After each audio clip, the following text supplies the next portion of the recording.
Ground. Roy's countering. Percocet gets the knock. Oh, another one. Quick counter. The trade. Sam with the drop shot from behind. Unsuccessful on that. J7 coming in for the support.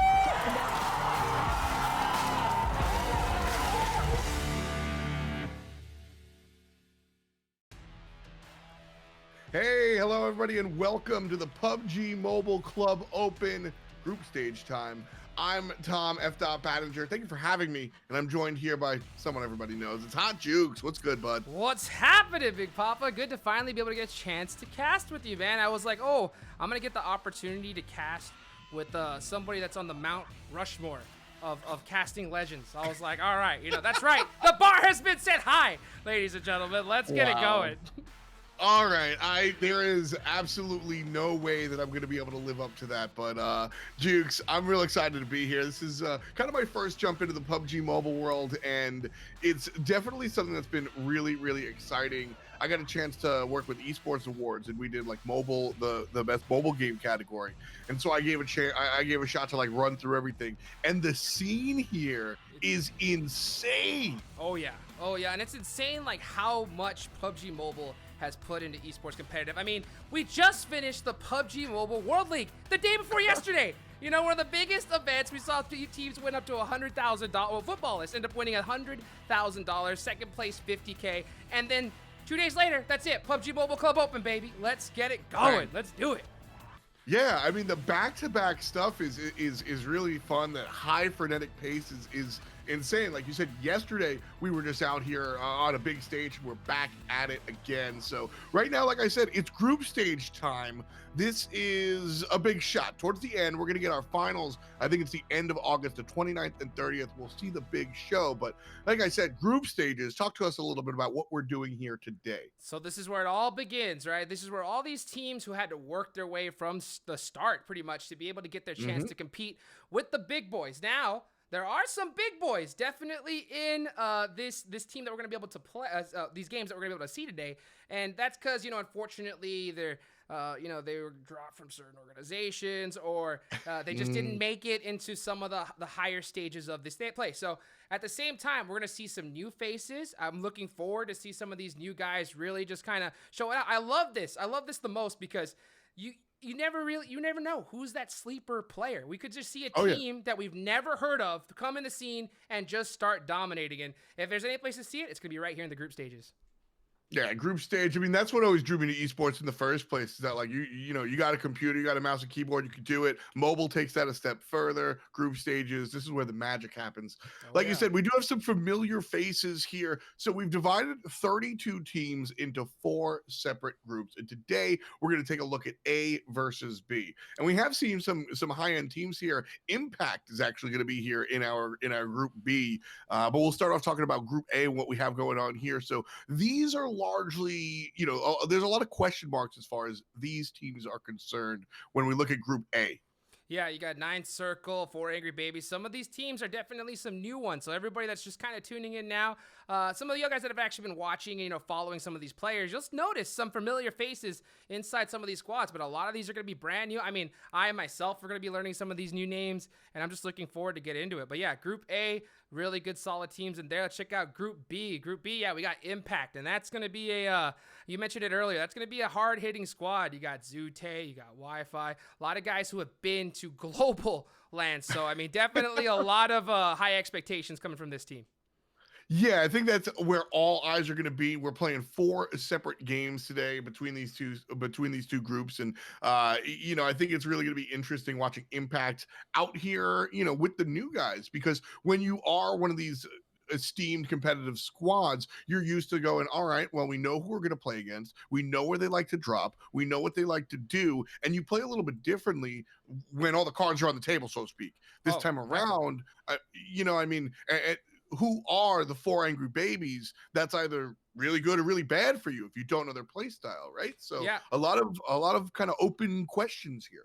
Definitely. I think we're going to see some teams just kind of feeling each other out, trying to get a hold of the landscape, because it's always so difficult, even when you play with teams from high end to low end. But let's just go through the teams really quickly here that we are going to be just seeing only Group A and B facing today, but we also are going to have Group C, Scrim Farm NA, Null, Execute, Infinix Gaming, Hometown, Cosmos, Esports, Tibet, and Tip Top CN1. And then moving on to Group D.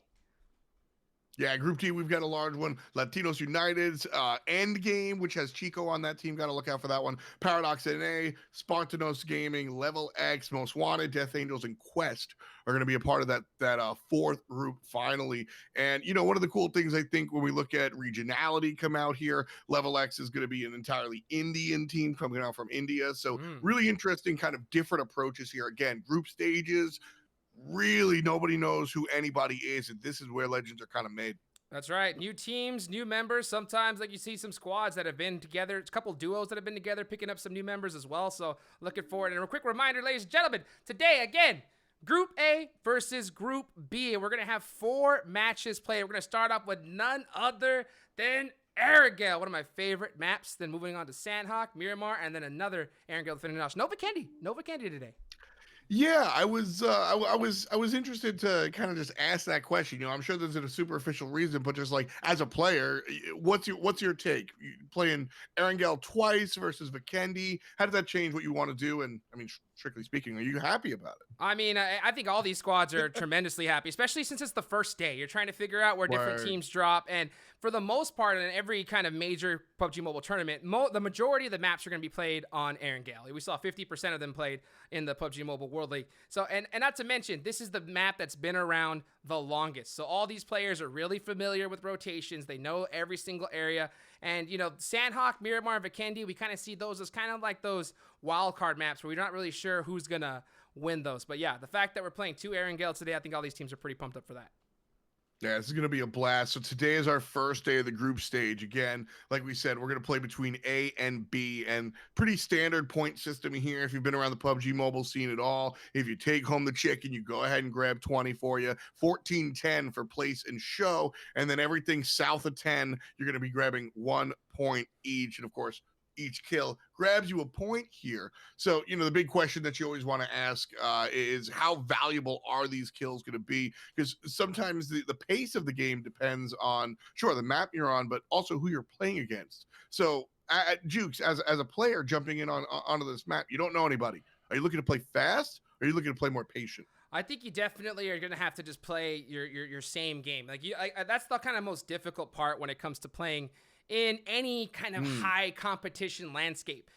That's the most difficult part, is just being able to play like yourself, because you're going to have some members who it's their first time ever really playing under this kind of pressure. Their hands are going to be shaking. They're going to be nervous, and that's where you're hoping their IGL or one member of the team is kind of just driving that force and just pumping them up a little bit. So yeah, just trying to play their game. I think that's all they're trying to do here at the start. And then after this, of course, go through the VODs and figure out exactly where other teams are dropping and go from there. Yeah, that's really what it's about. It's about finding that adaptation after the fact. Today's going to be our first day. Group stages go on for 5 full days. So we've got a lot of competition here between all the teams. We're going to see everybody play against each other on the same maps as well. That's really fun with the round robin. So really, this is the right way to kind of approach the group stages, and that you're really going to get a nice litmus test of all these squads. So normally this is where I'm like, give me a prediction. But I mean, the open field makes that not a great question. So I want to see the prediction more for where are we going to see teams kind of gravitate towards on Erangel today? Well, I'll tell you what, I mean, we're going to definitely see some teams trying to claim one spot as their own. So there's going to be one team that says, hey, you know what? Pachinki, this is going to be our house, for this, at least this stage. Once you start getting to the bigger stages, there's going to be some other teams, saying, that's ours, So, at the same time, just trying to get as many points qualifying. That's what really, really matters for all of these squads. But at the same time, it's tough. It's tough playing against new teams. You're going to see some strategies that they're not used to. Like, for example, when it gets towards when it gets towards late game, this is where I think a lot of these teams, and you'll see a lot of players say that, hey, when they start scrimming, dang, dude, it's so hard to play against, players that they feel are inferior because their strategies differentiate. Like towards the end, all the high-end teams, whenever that zone shifts, they all move together as one. But you'll see some teams that don't have that so much of that experience they'll just stay. They'll just sit in the back and spray you down as you're trying to get in. So normally when you have the opportunity to have a few seconds to move on in, there's going to be teams not allowing that right here. So there's going to be definitely some growing pains, I think, from all teams, whether you've been experienced or not. Yeah, I mean, you see that all the time. That's one of my favorite things. I don't work in fighting games, but a lot of my friends do, and straight up, I just like watching that stuff. And like, lose to stupid is a big conversation. Like, you're supposed to block this, you're supposed to do that. Punish it, right? They're jumping in, just like, punish them. But hammer fists, you know, if you just sit and wait, there's no reason not to. But that's not the meta or whatnot. And so you have to find, a lot of times when you talk about games like this, finding what is the appropriate way to like follow the crowd so that you're able to qualify, but then deviate just enough to be the winner. You know what I mean? That's really the key here. Definitely. I mean, hey, I know when I play fighting games, I'm just spamming that uppercut all day long, baby. You know, and I can't wait to see that DP. You know, I can't wait to see which team's gonna get uppercutted today. I think we're definitely gonna see a few, but I mean, at the same time, I think this is a great opportunity, a great learning system. And one thing I gotta give a big shout out. This is a record for PUBG Mobile for how many teams actually tried to enter. Over 80,000 teams entered here for the PMCO. So that's insane. 80,000 teams. I mean, that times 4, you know, that's 320,000 people. Quick math. That's insane. Yeah. I like, you know, as a caster, you practice your surprised face. You're like, oh, wow, I'm so surprised.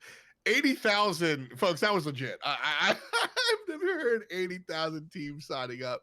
And, you know, it's interesting. Like I said, we have a Level X is completely from India. We've got a Chinese team here as well. Quest kind of showing up, a lot of like interesting international representation, just showing how much demand there is to kind of come out and be a part of this open scene. And again, like the fact that, you know, the club open, this is where you and your friends can like give it a shot. Yeah, and it's a great experience. I mean, that's for anybody that's watching right now that has never at least played at this landscape, you have to give it a try. You really, really do, because it's like, even though you're playing PUBG Mobile, you're playing an entirely different game when you're at this level of competition. I mean, oh my goodness. I mean, you'll see some people, I see some people in the chat being like, oh, this team's just camping there. You know, the team's camping there. And then you see one guy just take one step out the door and just gets beamed and knocked. You know, like it is intense, that's for sure. Yeah, I mean, that's the fun part, you know, when you're out and you're just kicking the soccer ball around with your friends, that's one thing. But like, then okay, get everybody on the field, everybody in a position, put on the shin guards, and now we're in a different world. You know what it's like after church on a Sunday. Like that's a different planet than versus just hanging out in the backyard. And it's that competitive mindset that we have, you know, kind of jumping in here.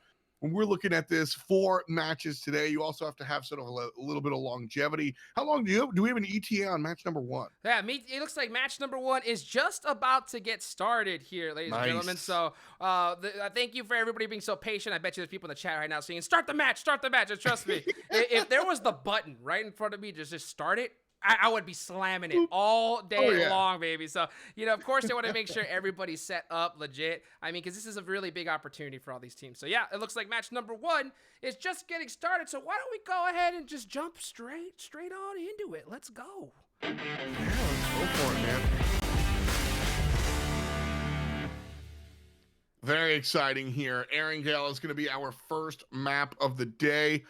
And I am eager, like we said, when you're looking at coming off of yesterday with just giant big events, giant big teams, you already have an expectation of where people are going to land. You know, you might ask yourself, like, are we going to see a hot drop or whatnot? But you kind of know where everybody's going to go. This is big old question mark town. So this is where, I mean, I got my notebook here, Jukes. We got to take some notes and learn these teams, because that's what the players have to do themselves. Oh, yeah. I mean, you're talking about question mark town. I mean, this is question mark city for me, especially. I mean, every time you see some new teams, and we're not even sure if we're going to see some squads really stick to certain plans.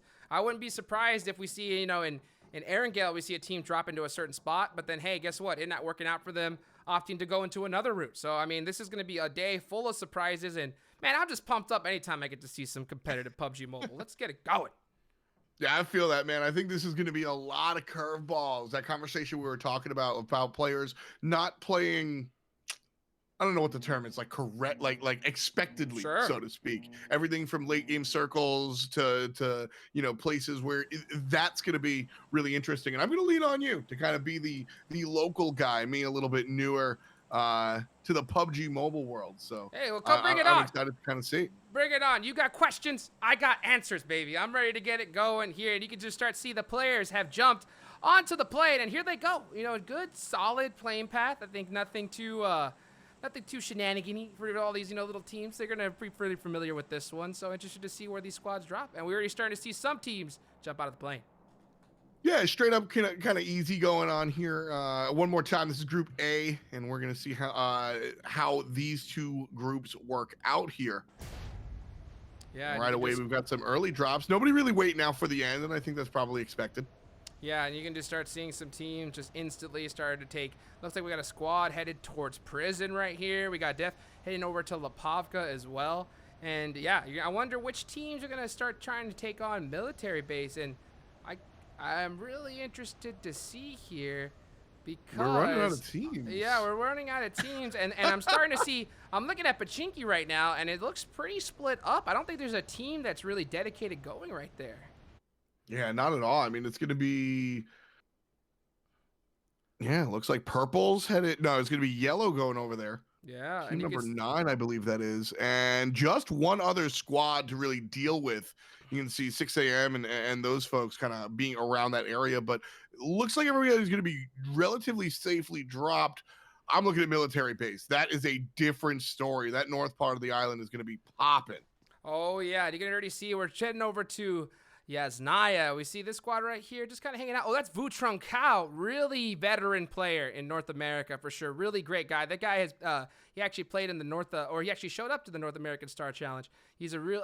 This is going to be a team I'm definitely going to be looking at for. 4 Angry Babies. Nice. All right, 4 Angry Babies. Definitely got to keep an eye on them, and some decent loot coming out here. Nothing really to fight with just yet, but in the early stages, like I said, we're really just trying to feel out the map and see where the other players are. So I'm not really going to expect too much action here, but start to see some right shots. Away, oh wow, and we can just see Razor popping it off right now, and it sounds like he's got a deagle, so I mean that doesn't look like either of them has really been able to find a weapon.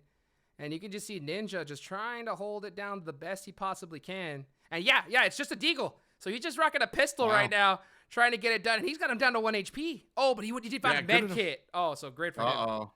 Yeah. Not going to be able to find some pot shots out the window. But Ninja's going for the high ground, and that's going to be a good shot here. Of course, keep an eye on the left-hand side. One more player going to show up. I mean, there's a whole squad here. So, I mean, Ninja's in some trouble. Yeah, and definitely this, that each one of these guys are going to be shouting out to their team, hey, I got somebody on me, and I don't got a lot of armor. Come help me out. So I think it's only a matter of time before we start seeing that. And yup, just as I say that, here comes the buggy. Ninja's in trouble. Yeah, this is not a party he wants to host right now. Oh, jumped out. He's just trying to hang out inside, jumps outside, gets real aggressive, spraying up in the air, doesn't land a single shot, Dukes. What is the game plan here? Looks like he's just trying to get it done, swapping it. I mean, he's making plays, and there was a third-party grenade that ended up knocking this player here. And he's holding it down. That was cute. Yeah, he's gonna go for the res. Not sure if Ninja has anything at all as far as nades. So it looks like he's just gonna have to try to hold this one out. Yeah, not too much here. Ninja, though, I really like that play. He comes downstairs, pops off a couple of shots, comes outside, and then runs right back on in. So he's able to kind of deal with that, but right away we're going to see a little bit of an invasion here. First floor being cleared by one member. You can see Ninja, he's just holding this angle, 3-peeking it real hard. But I love how this team, they're running a duo right now, 2v1. Yeah. Oh, pre-fire, great pre-fire, good shots right there. I've already been able to beautifully done there. Yeah, the pre-fire combined with the double peek, right? Two people show up around the corner, easy peasy. Doesn't matter if you're peeking or not, you're gone. So the res is going to be strong, and Ninja's down. Yeah, I love to see that kind of teamwork, especially from this squad. They're working as a unit, and yeah, just using that numbers advantage to ensure that player goes down. You don't want to be running in 1v1v1 into that building because that can spell disaster. But yeah, great play so far. Started off smooth. Yeah, Ninja seemed to kind of be all by himself there. That's the biggest question I'm asking is, where are the homies? Yeah. Yeah, not sure exactly where the rest of his squad is. So it's really interesting to see exactly, what the game plan is from his team. But hey, you know what? It's group stages. Still trying to figure it all out. Exactly. That's one of the things also. We spent a lot of time on the pre-show talking about how you're going to learn your opponent and learn how to play against your opponent. Well, one of the nice things about group stage is we got a lot of rookies here, a lot of amateurs. You got to learn how to play with your team as well. And that's going to be a lot of, that's going to be the schedule for a lot of these squads, learning how to play around each other, learning how to play a little bit more efficiently. And, in Ninja's case, learning how to stick with your squad a little bit. Yeah, that's going to be the big challenge. That's for sure. Got to be able to work together as a team the best you possibly can. You can see me trying to make some plays here. It's really interesting to see, like every single team, they're just kind of holding it down. Still circle number one. And I think that especially with the nerves going into this, every squad's just trying to play it as safe as possible. A little bit of a Here's some look shots coming in, and Sing's going to be able to grab a couple of strong shots. Yellow wanted to come push, and Sing said absolutely no. Ivorian is on the floor as well. And the nade's going to be good here. Yeah, and that should generally keep this squad across the street, I'm pretty sure. Yeah, you see that nade coming out, saying, hey, we're here. Don't come nearby. But he is running out in the open. Got a gun there, just trying to find some good peeks. And there's the rest of the squad. No helmet. No helmet on Ween right now, so this squad is definitely underlooted. You can see by their weapons as well. I think they're just opting to just try to get the heck out of here as soon as possible. Yeah, that was, they got a nade thrown in their direction. All right, we're out. No problem. Yeah, Call the Uber. We're gone. Oh, he got taken out by a TP by Razor. Great shot. Oh, wait. That was fun. So where did that even come from Razor? That was just all the way at the other end of that farm. And, I mean, he had that DP just beamed up. And that is the finish right there. So that is going to leave his team with only 3 members remaining. Real clean stuff there. And that's the same. Razor's in the same squad, obviously, as Sing and Ivorian, who are pushing Yellow out of that spot anyway. So, that's sort of that squad dynamic that you see a lot at the more competitive levels. And we're going to look to see that really separate our teams here in the group stages. Who can make things like that? You send 2 players on the ground floor, force the players out, they get in the car, you have a long range shot. Oh, yeah, and you can just see 4 angry babies. They are holding down Yasnaya just at the top and just working as a squad, waiting for this next circle as we're starting to see some teams start to make some rotations here early on. Yeah, so the circle right now seems to be kind of like a default placement, nothing really to think about. But as the game progresses, that's certainly going to be a big thought in most of these teams' heads. And that's, again, another way we can separate or start to identify, which teams are going to be a little bit more successful versus some of the teams that might get sifted out in these group stages. The ones that are able to manage these circles and understand just how much trouble they are in versus the individual spots. Yeah, definitely, and that's the challenge. That's definitely the challenge when it comes to the start of this match, and I think we're definitely starting to see it because it's off to a pretty slow start. We still got 16 teams up, no early engagements at all, and you see Impact over there. They're on the rotate, running the 4-car strat. Love to be able to see that coming from that team. And yeah, look at this. Every team right now, they're just bunkered down, just trying to live as long as they possibly can. I mean, that's the aim of the early game, right? Hey, don't die. That's how you win it, right? Yeah. Don't die. Hey, Smash Bros. Melee guy right here. Don't get hit, kid. That's right. That's the entire Bible. Don't get hit. But in the morning, in the early parts of the game, as we see that circle kind of isolate on the eastern side of the island, oh yeah, we're gonna need. Oh wow, 12 is way out there. 8, 17 all the way down south. So 17 is going to be SK by BLW. Number 12 is Versatile, and number 8 is Powerful. So that's going to be where we need to see the most movement happen here. Yeah, and and anytime you get a hard shift, it's going to be tough for especially all these teams that like to land onto the east and of course Military Island. But I mean, I love to see that these teams they're kind of getting a move on it pretty quick, except for Team 17. They're chilling in the blue right now. They say, military base. I like to hang out here. No problem. We'll get there eventually. Yeah, they'll figure it out. No big deal. No sweat. No big deal. No problems right here. And yes, ladies and gentlemen, we are having the audio is a little bit off and everything like that. We have notified the team, so hopefully that will get fixed as soon as possible. But yeah, you're starting to see these teams start to group up. Love to see a lot of squads taking that center circle early on. They want to get that next zone the best they possibly can. So I mean, hey, pretty good strategy so far here in the group stages. Yeah, it's been an interesting look right now, kind of seeing where these teams, because right now this is where everybody looks the same, right? We're all doing the hokey pokey. There's no difference, and if you do find yourself doing a little weird stuff like Ninja by himself, that's usually gonna bring you down a peg.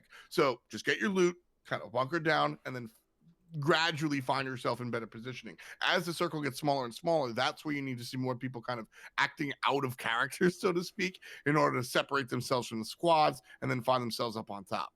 Yeah, and you can just start seeing, 6 a.m., they're holding these yellows right by Milta, holding the edge of zone. And I think that that's pretty smart, especially early on. Don't want to just get caught rotating in blind. THZ, though, they're taking the good, long route over here on the beach, south of Milta. Really nice, safe rotation. So love to see how these squads are just kind of, playing it real carefully here at the start of the group stages. Real careful. Yeah, look at this. I mean, he's got that Car 98 out. I mean, that would be one heck of a play if he's able to hit that out of a dossier. Jesus. That's the game plan, though. And I think we're going to see a lot of safe play in the very first matches, while teams sort of identify, all right, is there any superstar out here? Is Pele secretly on the floor? Okay, right. No problem. Now we get to work it out. So you got to find out where the lions are, right? And then once that's figured out, then we'll see people kind of get a little bit more aggressive. But it's all about getting these points and trying to qualify into, we're in groups. Semis, we're not even at, let alone finals. And just like that, long range shot. K-Bo down and out early right there. So I mean, K-Bo, he's a pretty well seasoned player.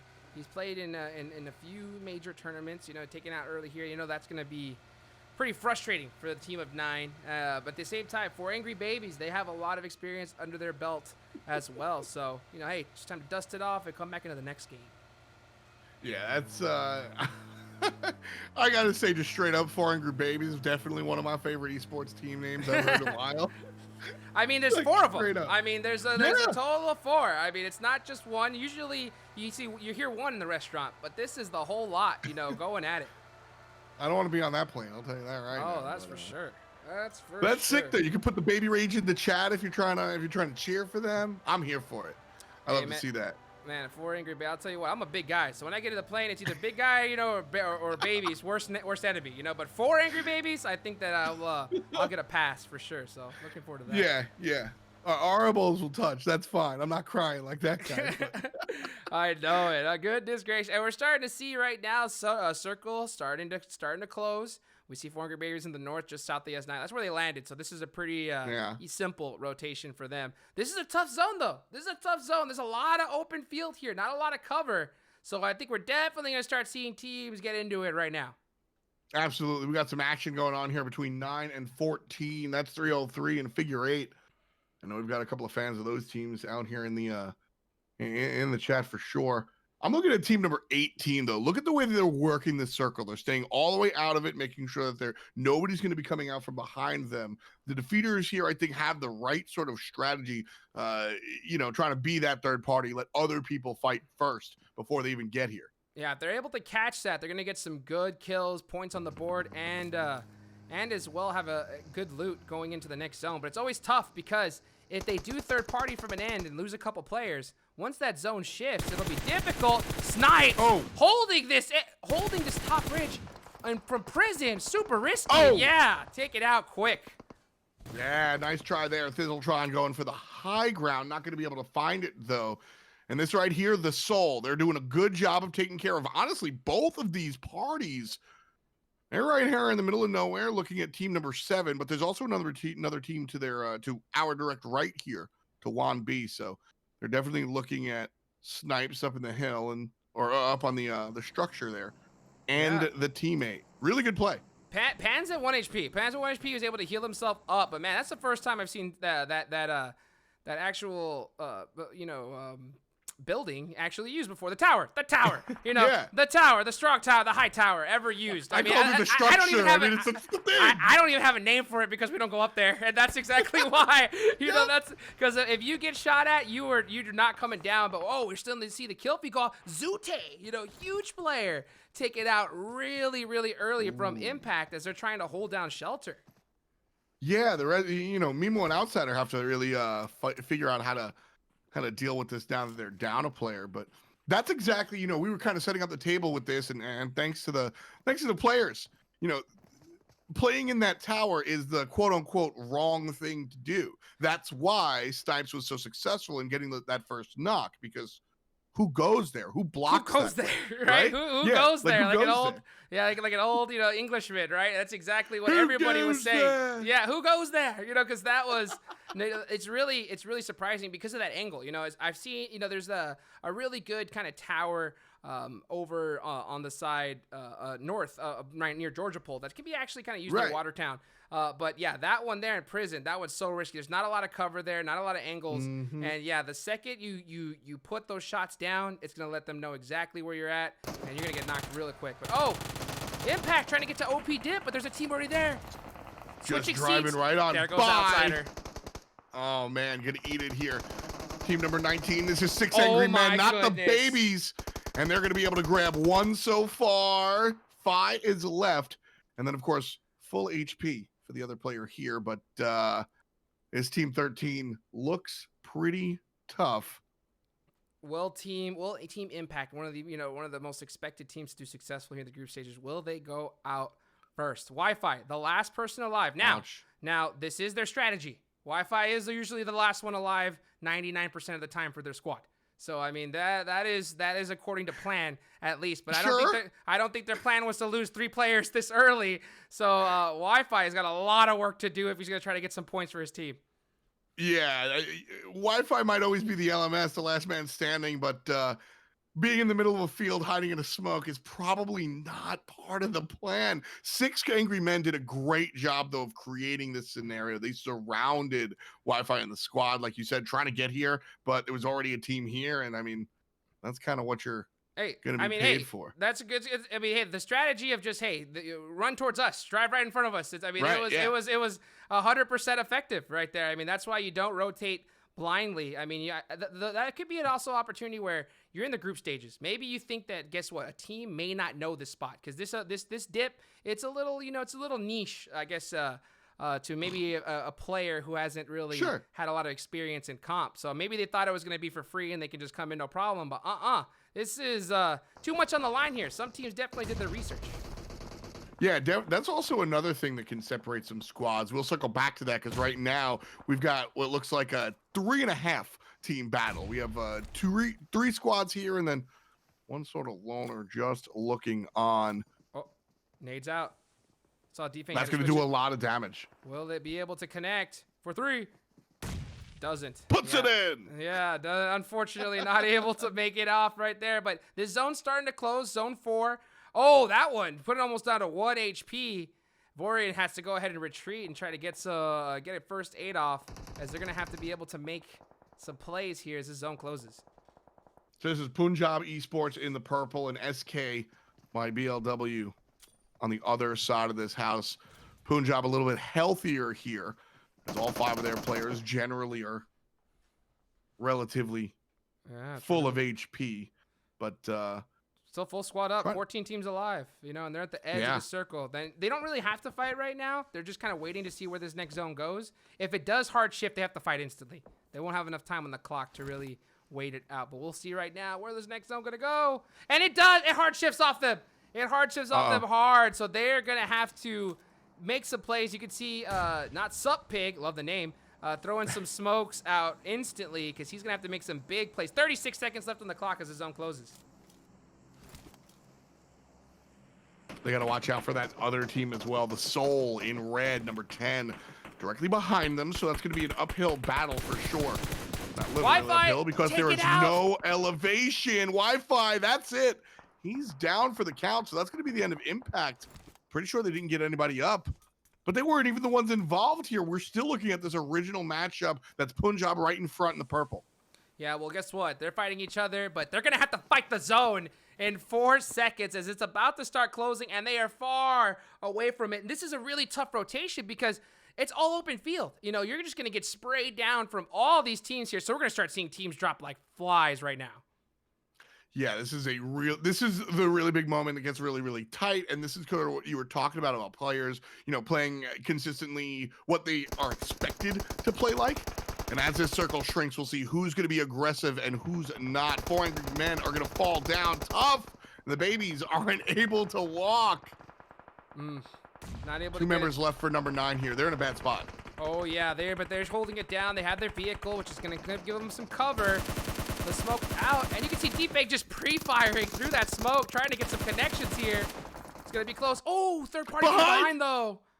Oh, no. That came directly from the they weren't even involved. This is Punjab that came all the way from that other fight that we were looking at, and everybody just scrummed around here in the middle. Yeah, and you can just really good job here by Ghosty to stay out of the fray. Yeah, look at this circle. I mean, there's just no cover anywhere. I mean, everyone's just having to hit the deck, hit the laydown, and try to make the best plays that they possibly can. And you can see Ghosty, you know, kind of, you know, heading up the rest of his team while all the others are holding the back. Bishop's in a really open spot right now. Hasn't been seen just yet. But man, look at all these squads. Just they're playing this they're slow rolling this one. That's for sure. Yeah, Bishop's got his own vehicle right there. Him and Defeaters were able to kind of find their way into this spot. 9 teams left, just one over 30. But Ghosty, we were just riding along, is going to take a whole chunk. And really, it's just the smokes that are creating these separate little spots here for these little pockets for the teams to play around. And as soon as they dissipate, it's going to be a bloodbath. Yeah, and you can just see right now, Metavarva just trying to pop some shots off with that 6XM4. His helmet's already almost down. Oh, Cash. This could be a huge grenade. He's going to throw 1. He's going to throw 2. Will they start connecting? He gets 1. He gets 1 on the bottom. Insane. And here comes, he's just dropping or making them rain right now as they're trying to just do the hardcore gatekeep right now on this team. That second nade looked like it hit Punjab Esports, who is, you know, they're one of the more successful teams here. Again, that's 20 in purple. They've been really good at both identifying which fights to take and which fights to kind of walk away from. Ivorian, we saw him in 2 separate occasions really like make the right choice here alongside him and Singh. So this is a team that I've definitely keeping my eyes on. They got 2 kills right now. They're just kind of snaking it out, trying to be able to get the pickup onto Singh. And there's no pressure. No, none of these teams are really trying to go to it. Razor, look at him. Oh. Razor or Razor, one or the other. It's about to go and do an AK spray. Will he be able to spot Kevin, though? Uh-oh. Is he's waiting? He's sitting there. Oh, yeah, easy clap. He was able to take out both of them. He's going to go for the UAS, or maybe a misplay on the button. Oh, Not no. sure, but he got chunked down a lot because of that. Look at all these squads driving in the middle. What is going on? My dude, Razor, There's people barely driving alive. over. Oh, they're going to use the vehicles, and all of a sudden, just like that, warning 6, who has been quiet all game, 16 in the pink. Oh, And they do a really good job of taking it down. Ladies and gentlemen, I mean, group stages. We're seeing new metas being developed right now. I mean, hey, drive all the vehicles into late zone and just run over the snakes. Actually kind of working out for some of these teams. As Cash, you know, he's sitting in the rest of the zone, healing up, and we're just starting to see teams drop all over the place. What is going on? I mean, the vehicle play is one that, like, it doesn't work because I'm better than you, right? Like, if you drive the car at me, I shoot you, and that prevents you from doing it. But if you're not better than me, I'm going to run you over, right? Isn't that how that works? I mean, these teams are playing. It's incredibly passive. I'll tell you what. I mean, at the high stages, if you even start a car, everybody's flicking towards that sound. Yep. And I mean, that thing is blowing up instant. And I'm talking about instantly right here. But I mean, what are you going to do? This is the first time I think I've seen in this zone, like 6 vehicles just drive towards the center. So, I mean, it's a little bit of a different bold strategy, Cotton, but you know, it ended up kind of working out for him. Listen, I'm a boomer. I remember Twisted Metal. I would be here for Twisted Metal Esports, okay? Jeez. Goodness gracious. You know, you can see not Subpick with the DP. You know, hiding behind that vehicle. It's blown up, so they don't have to worry about it at all. You know, if they can just kind of hold that, use it as a wall, all they want. They do have some of the zone here. I wonder if it will go on to them or rotate off. That's what I'm concerned about, is the zone is right here. And this car will work just for a little bit. And you see, They're at the behest of the game, so to speak. oh, the toes. Oh, the toes. Jonah's right underneath. Getting That's a spotted. one-way, and he's gonna be gone. Getting spotted out just like that. And here comes Team 15 just wiping out this squad. And everybody just hitting the lay down. You can just see some guys that are aggressive. They're just standing up and hitting some big shots all over the place. Oh, interesting camera angle right there. Yeah, and then moving on over to go to the Scar 3X. Oh. Trying to get it done. Two players coming right over the top, but they have to watch out for the flank, and that's why Ghosty has this angle here. Knows he's got to keep an eye on that western side, because if everybody charges over the top like it's World War I, still have to watch out for that guy coming off on the wing. Over there on the right-hand side, 18 gonna get shot. Where are they getting shot from? I think it's 16. That's the pink team one more time. Yeah, not Sup-Pig able to get the knock, but they did get the return onto them, and it looks like Richie's squad, they are holding this circle. They have quite a few members up, but look at all these teams snaking. Oh! D-Chain of the laydown. Getting close. Alec. Snake City for everybody. I mean, everyone's just trying to spot any pixel they can. And D-Chain, he's just jumping around. He's just jumping around, not a worry in the world. No problem at all. Not problem. at all. 303 is still alive here. I think they have 3 members. Playing classics, ladies and gentlemen. I mean, the plays that we're seeing right now are just insane. And Valak throwing some smokes, trying to deny those sight lines. Nade does some damage to him, but he's going to try to gatekeep this whole squad by himself. And he just might be able to, depending on the positioning, everybody looking in a different direction. All the damage he's taken so far, Valak that is, who we're riding along with, has been from nades and AoE. He's going to patch up real quick, and everybody in front of him stands up. Could be the opportunity he's looking for. And vehicles being driven. This late trying to run over people. I mean, this is just insanity here. And 303 Valak, I mean, he is just holding it down on this team right now. Yeah, this is what I was talking about. As soon as 15 tries to make a move, that's Syndicate. This is all Valak's moment. Bishop is blind spraying, just barely missing the outline of his opponent. Two players alive here for 303. Valak, one of them. And I think, you know, saw Jeremiah just move that dossier to get some more cover. And everyone is just still staking. Still 4 teams alive. Oh my goodness! Sin with 15 kills so far. They're crushing it right now. So, I mean, this is definitely the squad to take a look at. This is major points for them. D-Pain got the DP, but no vest. So 1 bullet from a 7.6, and he's down. 3 players alive as well. That's a big deal. A lot of these squads just have 2. I say that as we're staring at 18 defeaters with 4 alive, but that's besides the point, folks. That's true. That's true indeed. And directly there, 303, they have 2 left, and 303, it's just a matter of time, right? They're going to get pinched here by team number 18 and Sin here. 303 really, what do they do to get out of this? It's going to be, they're going to have to make plays. Got to hit those. That's really the only you can do. They only have 1 kill on the board right now, but they are still at least locking down 4th place. Oh, looks like they've locked down 3rd as we're starting to see some teams go down. Oh, wow. Yeah, got caught. No vest. Really tough. Oh. Sin making plays. Big deal there. Yeah, Sin was able to find a couple of kills, but just like that, defeaters are going to look to turn it around. 18 kills. They have 18 kills so far. Defeaters has 7. And with that knock, it'll go into 8 if they're able to find Rad. As he's the last one alive. Oh, they do. Can he be able to make it done? 1v1. Bishop versus Rad. Blind fire. Oh, he gets caught. He gets caught. He gets caught, and it's over. Just like that, Defeaters ended up taking it over Sin. But look at those kills. Look at those kills, F-Dot. Pain, 9 in total coming out from Pain, and a nice little spread from the teammates as well. Radarian with 3, Serve 4, and even Jeremiah grabbing up the rear with 2 in total. Nobody with a goose egg. That's a big deal. Again, 1st place Defeater, 2nd place Sin, and 3rd place 303. Where was, man, Punjab did a great job in that mid game. But right when you kind of identified where, you know, more vehicles and people kind of play a little bit more fast and loose, I think that's when we saw a little bit of a separation between the teams, and Defeaters, Syndicate, and 303 really kind of found themselves on top. Yeah, man. I mean, syndicators were just playing this like it was a classic. They were just having fun with it. I mean, look at how many kills. I mean, they were just standing up at the end zone while everybody was just laying down, and they just mowed over so many players, but unable to get it done. Defeaters, Richie, able to. 0 kills for him, but man, I mean, leading the squad, they were able to get it done and get a good solid chicken dinner right here. But I think the biggest surprise is to see, of course, Impact getting taken out in 13th. They're going to be making some adjustments going into this next game. That's for sure. Yeah, that's exactly where I was going to go. Is Impact find themselves 13? They seem to. We didn't really get even a chance to see what went wrong for them because it was very, very quick. We saw them kind of grouped up in the early mid, not even.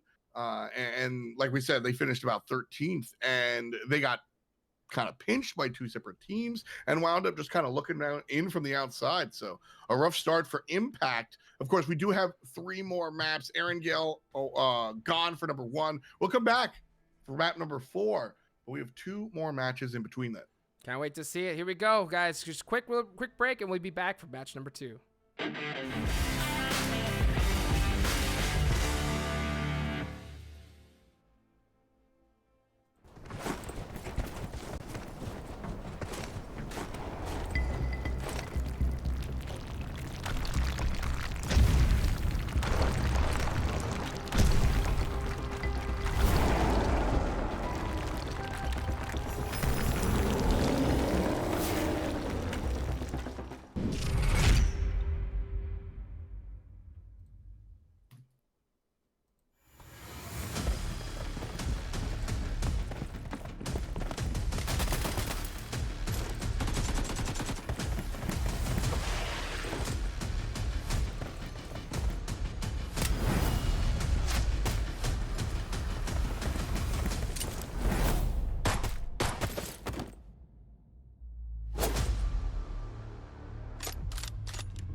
Hey, welcome back to the PUBG Mobile Open group stage time.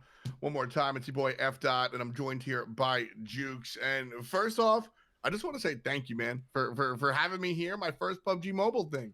Hey man, dude, trust me, bro. I mean, I'm excited to be with you here as well. You know, it's always interesting to be able to cast with other people and get some different perspectives, you know, on the game that I love. You know, it's so awesome. I mean, just from start to finish, man. It's a pleasure so far. Yeah, it's been sick. I saw a couple of questions inside, so I'm not gonna hog the whole spotlight. But you know, I've been around esports for a little while. I've done some Smite, some MOBAs. These days, I find myself more. I host Rocket League, the RLCS, and I do a lot of Valorant stuff too. So shooters are kind of where I was born, like the Counter-Strike world, growing up playing games. And then when the BRs came out, PUBG was one of the first ones that I kind of played and stuck to. So I'm newer to the mobile world, and I'm really interested to see how that sort of changes from, you know, PC world into the mobile perspective here. And with respect to the group stage, just how open it is, I think that's the biggest draw here, Jukes, is like anybody and everyone can kind of jump in and be a superstar. Definitely. I mean, it's a whole new format you have to learn from start to finish. A lot of people have been playing, you know, on keyboard and mouse for a long time. When it comes to mobile, like you mentioned, relatively new. But I'll tell you what, the big difference is also prize pools, because PUBG Mobile is playing some of the biggest prize pools in all of esports. So it's safe to see. But real quick, let's go over the standings so far. Let's see exactly how these squads have fared after game number 1. And man, Syndicate in first place with 32 points, Defeaters with 29, and Warning 6 with 17. Yeah, no real surprise to see Syndicate up on top of the amount of kills they were able to find. They didn't even win the first round. That one went to Defeaters, quite obviously, but Syndicate did a great job of really finding a ton of kills. One player had 9, but everyone else wound up contributing. No goose eggs on their side, which was a big deal. Other teams that I wanted to point out here, Jukes, was Impact. You know, that's a fan favorite, and they're all the way down there at the bottom as number 16. That's going to be an issue. and Punjab Esports found themselves towards the top end. Definitely a team that I want to keep an eye on here in our second one. We're here on Sanhok, and we're jumping in. Yeah, you know, the players, they're out, they're already down, and like you mentioned earlier, I mean, Impact kind of struggling is definitely a surprise, I think, for a lot of these different teams. But, I mean, we're starting to see some play styles that I think are really different than a lot of these players are used to here. So, one thing's for sure, regardless of how long you've been playing this game, you can't underestimate these squads. I mean, you got to always expect that a team's going to be in some of the best spots. Got to play carefully no matter who you are. But you see Syndicate.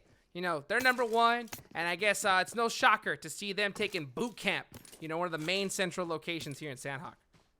Yeah, that's one of the big things that you want to do when you're jumping in, no pun intended, to the group stages here, is you got to feel out the competition. You land somewhere kind of medium safe, not completely safe, like you're playing up against Cloud9 or something, but like, you know, medium safe. And then you see, all right, you know what? We wound up with 19 kills. Yeah, we'll go all the way in. We'll get some good loot at boot camp, and we'll see what happens after the fact. Oh, they got to be feeling themselves for sure. But, you know, Sanhok, it's a tough map no matter how good you are, because the zones move faster here than anywhere else. Like I said, you know, when it comes to, there's a lot of different players, a lot of tier players, a lot of experience, but when it comes to Sanhok, the blue zone is MVP. I've said it 1,000 times, and it's the dang truth, because that is going to be the main killer here in this map. That's for sure. Yeah, this one moves around a lot. We saw teams kind of working it out last time around on our first map on Erangel, and so Sanhok, this one changes a little bit. How do you approach this map differently than map 1? I mean, it's tough. I mean, you want to find a good central location. Of course, I think Paradise and Boot Camp are going to have some of the highest loot tiers, and it's the most familiar, I think, for a lot of these squads that are kind of like that hop into kind of pub matches. But man, to be honest with you, the main strategy is, you know, you just got to look up to the sky and hope that you get the zone. That's like the main one, you know, to be honest. Sure. You know, like, and if you don't, you got to rotate quick. Your team has to work together tight as a unit, be able to hit shots, because, man, this is definitely, I think, the toughest map to play competitively on, no matter, like I said, what team you are and how much experience you have.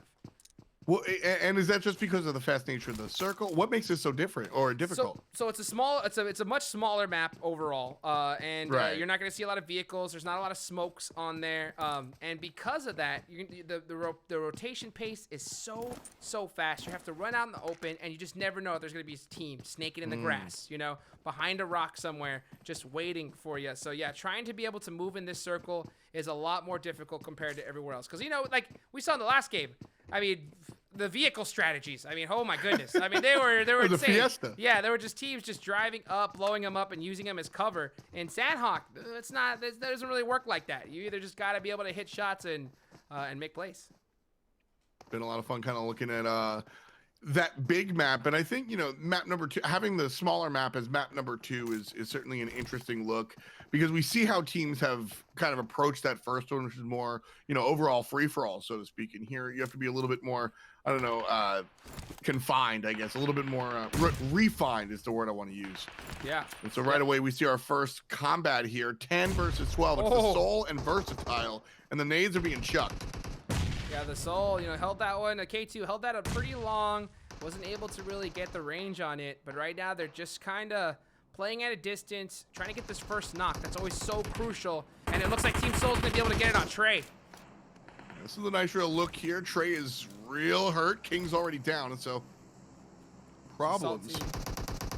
Drip. Holding the Drip X. Holding the nade. Will he be able to get it?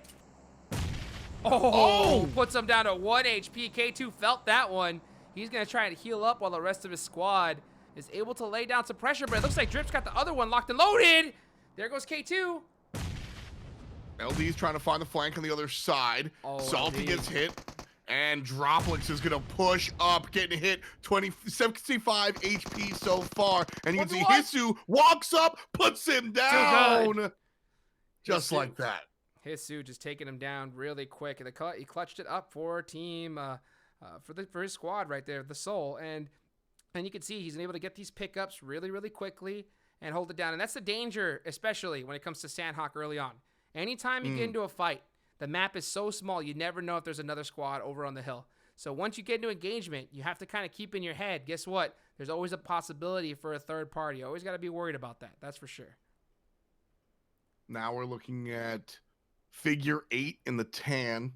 and 6 angry men here in green. Mm. In general, the higher ground is ideal, but there's so much cover in these houses. You're able to 3-peek no problem. I kind of like where number 19's at. Yeah, you know, it's definitely not bad. It's also it can definitely turn out in the opposite direction for you, because the only thing is that when you're inside these houses, yeah, you have a lot of cover, and yeah, you can use your 3-peek. The only thing is that there's only so many places you can 3-peek from. You know, so Sure. so if you're a team on top of that hill, you're staring at those windows, right? You're staring right at them. And, Oh, yeah. And the squad that's that's in the house, they have to just keep an eye on the entire hill there. So definitely you got to be careful whenever you're holding in houses, as the Soul Blade coming on in. You know, I'm sorry, this is gonna be figure 8. Yeah, figure 8 Blade throwing the nade. He heard something. Oh, and he connects onto Gabbana. And he knocks Gabbana completely. And Blade is being, I mean, I like the name. He's being the silent Blade, right? Nades the right side. Oh, but they spot him out and they knock him just like that. Cash with a good shot coming out from Warning 6.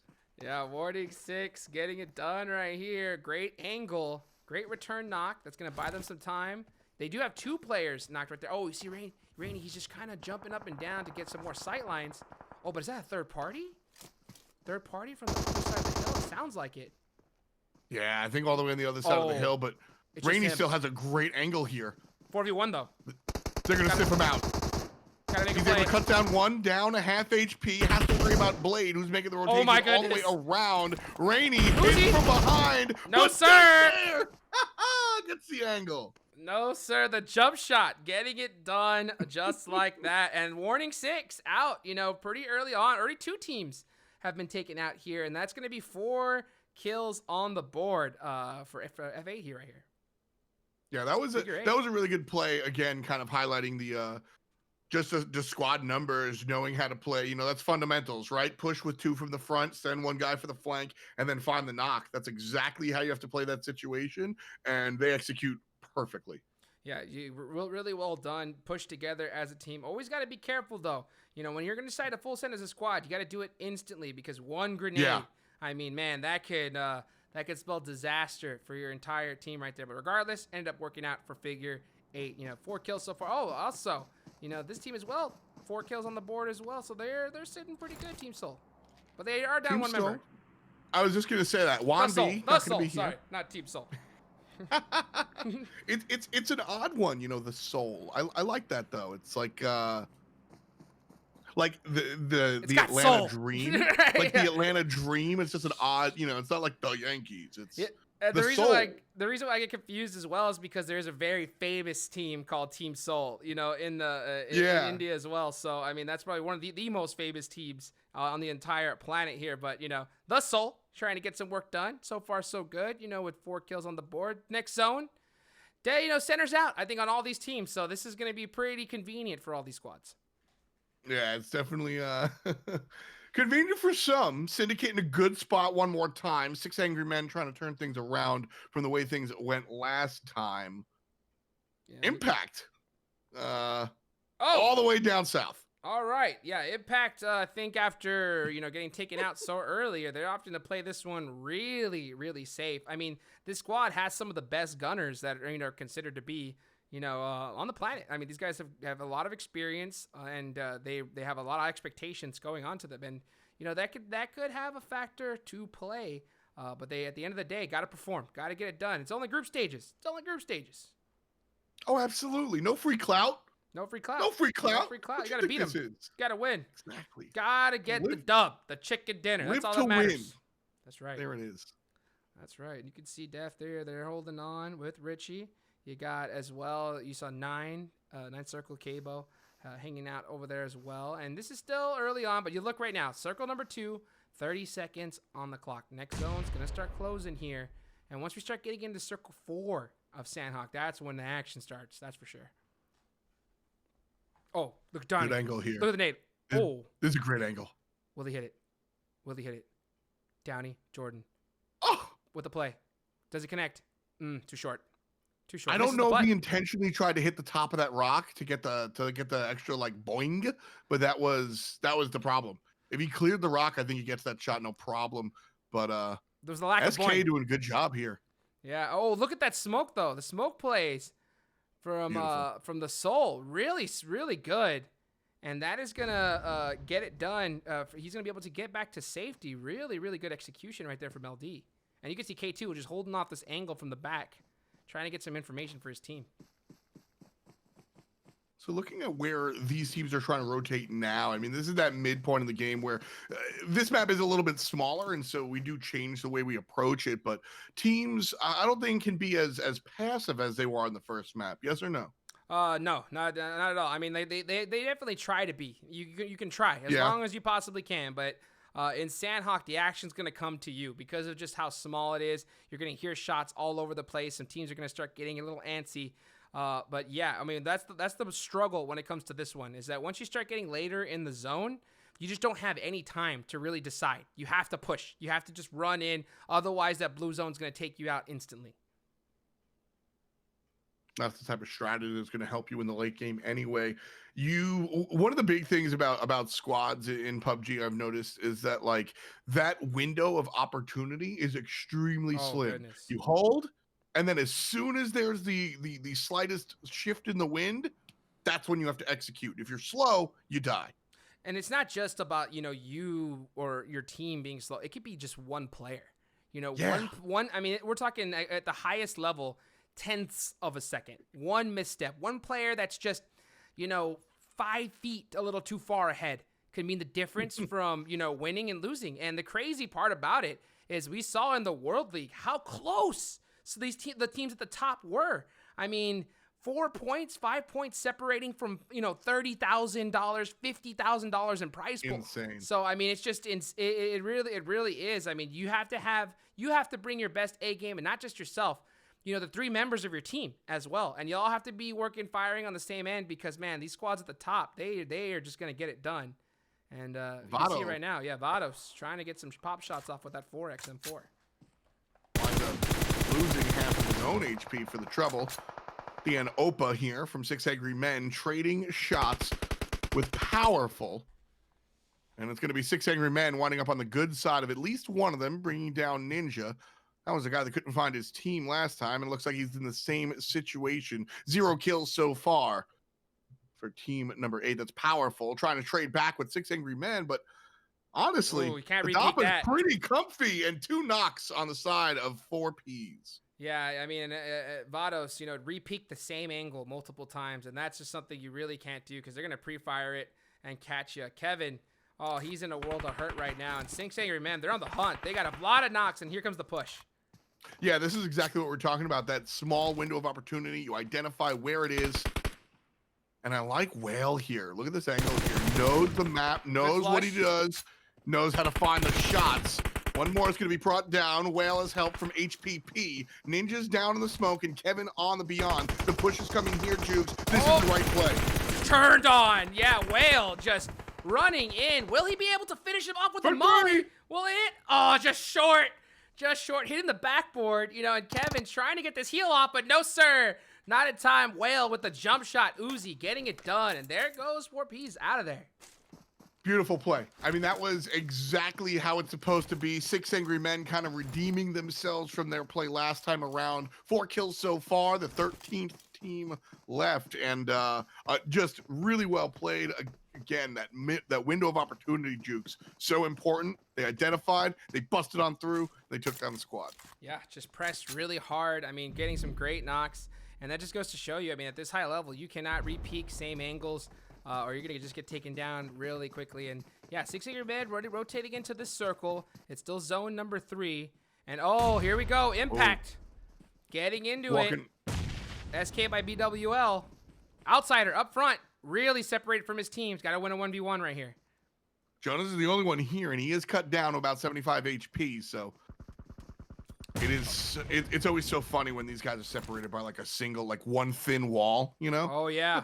You just saw right there, Outsider. He heard some shots and said, I'm out of here. I am way too far separated from my team.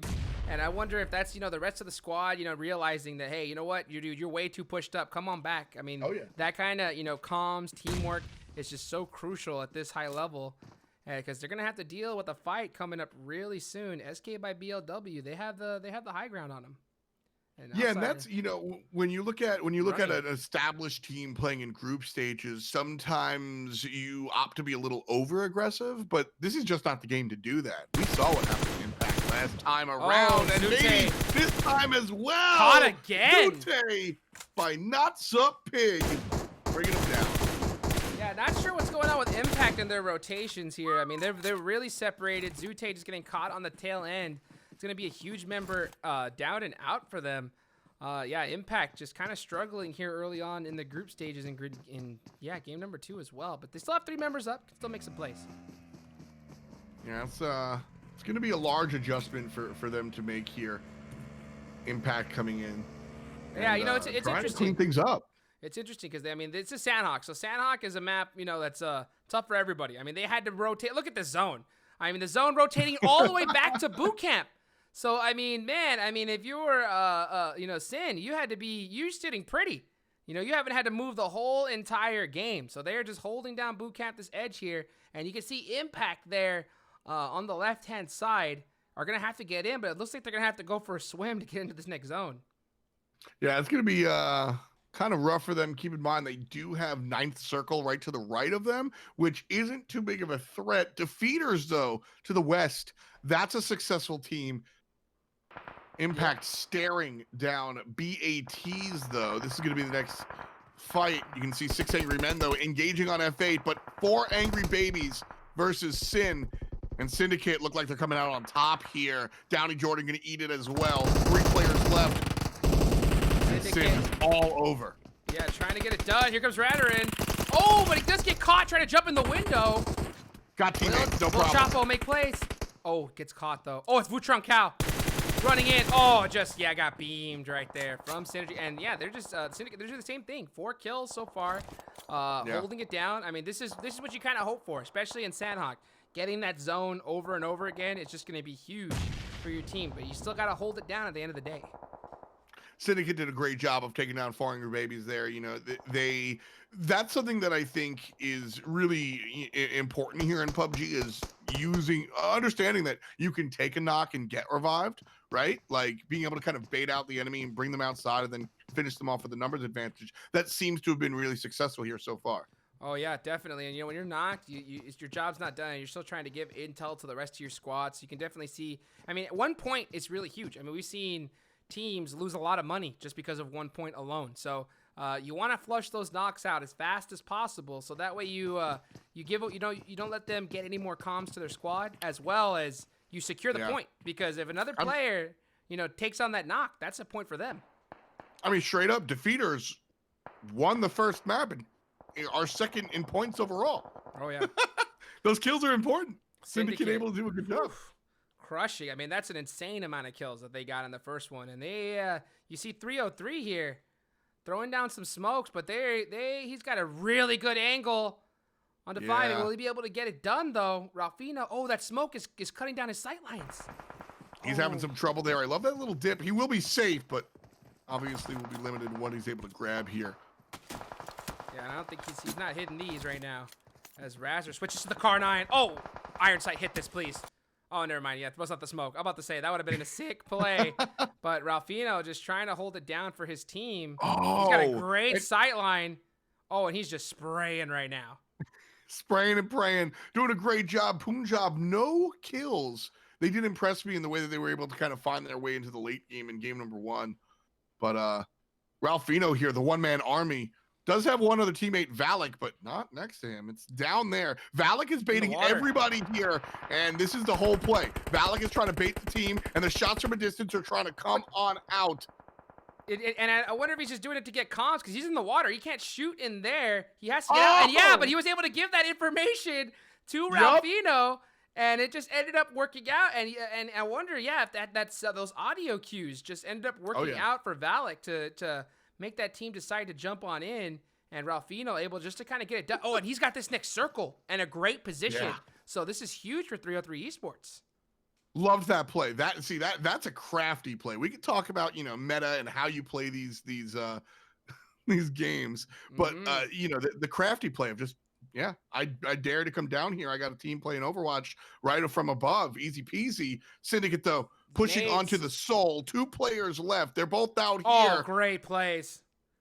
And you can see Jeremiah's LD. knocked. Oh, it's over. It's over, man. Syndicate are just running through everybody. 9 kills so far on the board as they're having to move in this next circle. Oh, it's closing. I don't think they're going to get this pickup. They're going to try. But again, the sleight of hand. Look at my teammate. I cut you down with the flank. Again and again and again, we see these teams eliminated by that strategy. Good stuff, again, by Syndicate, identifying how to be able to bait that player out. Valak and Ralphino just did it before. Look at Mondo. And now, yeah, we'll see if Ninth Circle is going to be able to do it. And you see he's got that pan out and he's crawling, because when you have that pan out and crawl, it actually reduces your audio cues just a little bit. So it allows you to sneak in. And 303 Ralphino, he's got the best spot, but every player wants it right now. And he's got to make some big plays for his team. 5 kills for them so far. And this could be a good opportunity for them to get a chicken dinner. Zone locks right onto him as well. Valak needs to get to his teammate. Everybody just trying to find their nade. Like, we know Ralphino's there. Somebody nade him, please. Well, but this could be a good one on the Sin. He's got a nade of his own, and it connects with Jeremiah. Does he have another one? Oh, he's got it locked and loaded. Look at Snipes. Oh, he's if Ralphino steps anywhere incorrectly to the back, he's gonna go down. Gotta be careful. Gotta be careful. 14 Valak, left. Great angle. He's got the great. Oh, never mind. Taken out by Mondo. He had an angle of his own. Just like that. So Syndicate done. Only 3 teams remain. Wow, Ralphino is the superstar of this late stage. Loving the way that him and Valak have been playing together. Valak was baiting an entire team before while in the water. Can't shoot, of course. Needed his teammate Ralphino to do it. Now, here comes the other side. Valak trying to play on the backside of Ralphino, who's stuck down between 2 members of Ninth Circle and 1. Snipes just chilling there. Been chilling the whole time. Valak comes from below, gets the knock, and that's the type of teamwork Ralphino needs. 303. So close. Great play. Great play. Getting it done right here. Now it's time to finish strong. They still got to do with Snipes and Mondo, though. Ralphino, I think he has to know exactly where he is. Heard those audio cues earlier. So he's just trying to just pre-fire. Try to be able to get a spot, but unable to do so. I wonder if he's going to try and trade some loot out. Yeah, it looks like he's going to trade some loot out with his team and try to push together to get this one done. I don't think they know where Snipes is. I think dead serious. I don't think they know where this guy's chilling. He's just been hanging out, not moving, not making audio cues, which is the biggest deal. Look, both 303 are looking the other way. They have no idea. Oh, the Snipes can just play spoilers so hard on them right now. Well, Ralphino, he's throwing some nades, does some damage to Mondo, but he ain't moving at all either. He's saying, I am not going to get... Oh, Snipes! He has a nade of his own! Will he be able to get it? Uh-oh. Just wait. He's got to wait. Neither of these parties, Ninth Circle, nor 303, no Snipes is here. Snipes' job is to sit on his hands. He did throw a nade, though, and if they did see where it's coming from, they're going to have an idea as Mondo starts pushing up to this tree. And we're going to see right now. Oh, a nade come out from the corner. Will it be able to connect onto Mondo? Oh, does some great damage. Snipes takes him out, though. Now it's 1 versus 2. Snipes versus 303. Ralphino's the first one. Gets the flank from Valak, and that's going to be it. 303, chicken dinner.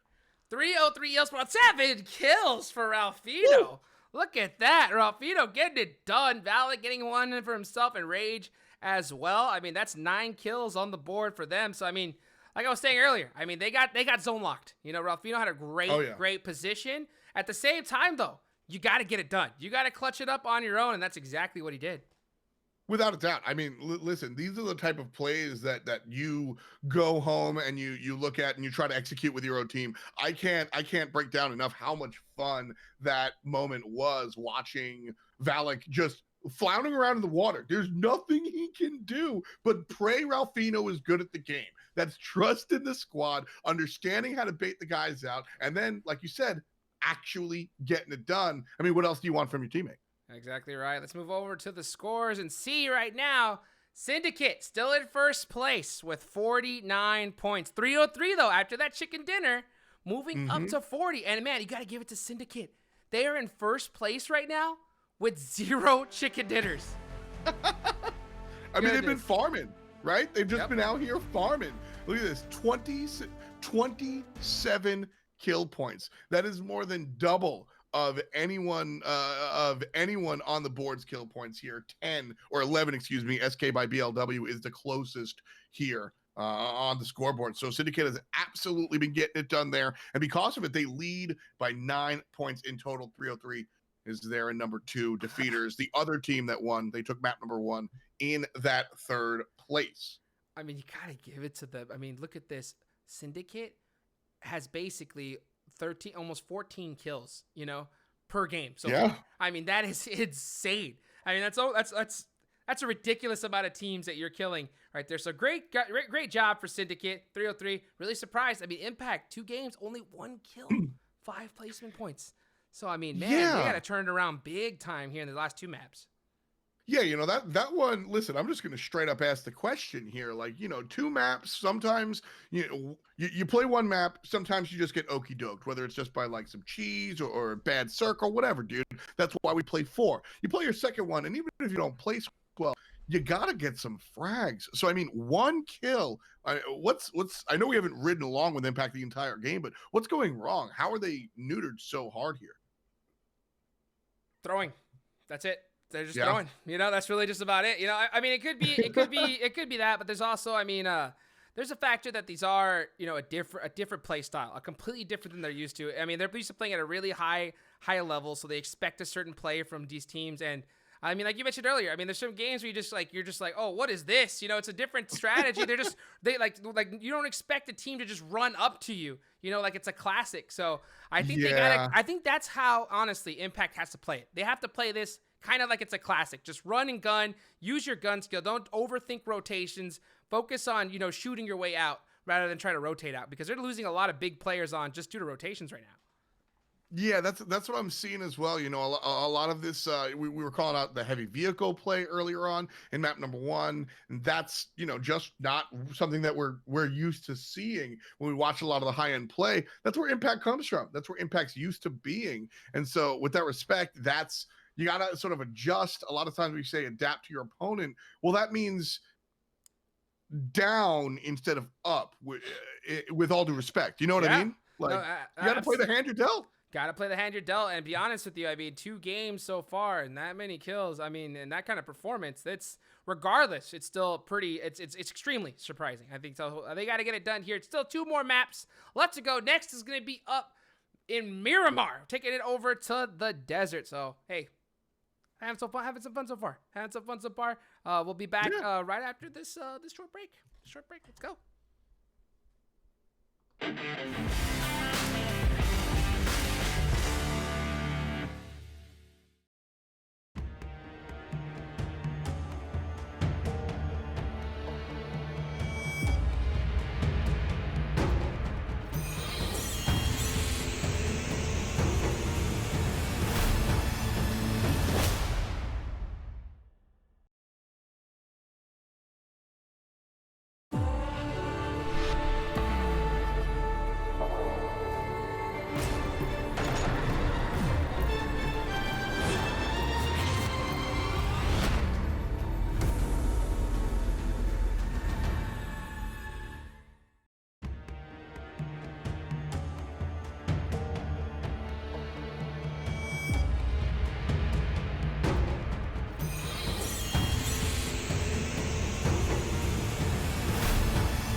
To the desert we go. Miramar is going to be our next map. Welcome back to the group stages here in the PUBG Mobile Open. I'm F-Dot, joined here by the one and only Hot Jukes. What's happening? We've had some hot competition today, bud. We have. I mean, we've seen some different strategies. I think, like, man, we've seen some squads that are not afraid to play. Yeah, different strategies. I mean, not trying to hate, you know, but yeah, it's kind of am. You know, it's been pretty insane so far. I think we've definitely seen some teams that we thought were gonna just, you know, kill it here, struggle a little bit. But man, Syndicate, they have just been crushing it here at the start. I mean, almost like I said, like 13.5 kills each game so far on average. Yeah. That's nuts.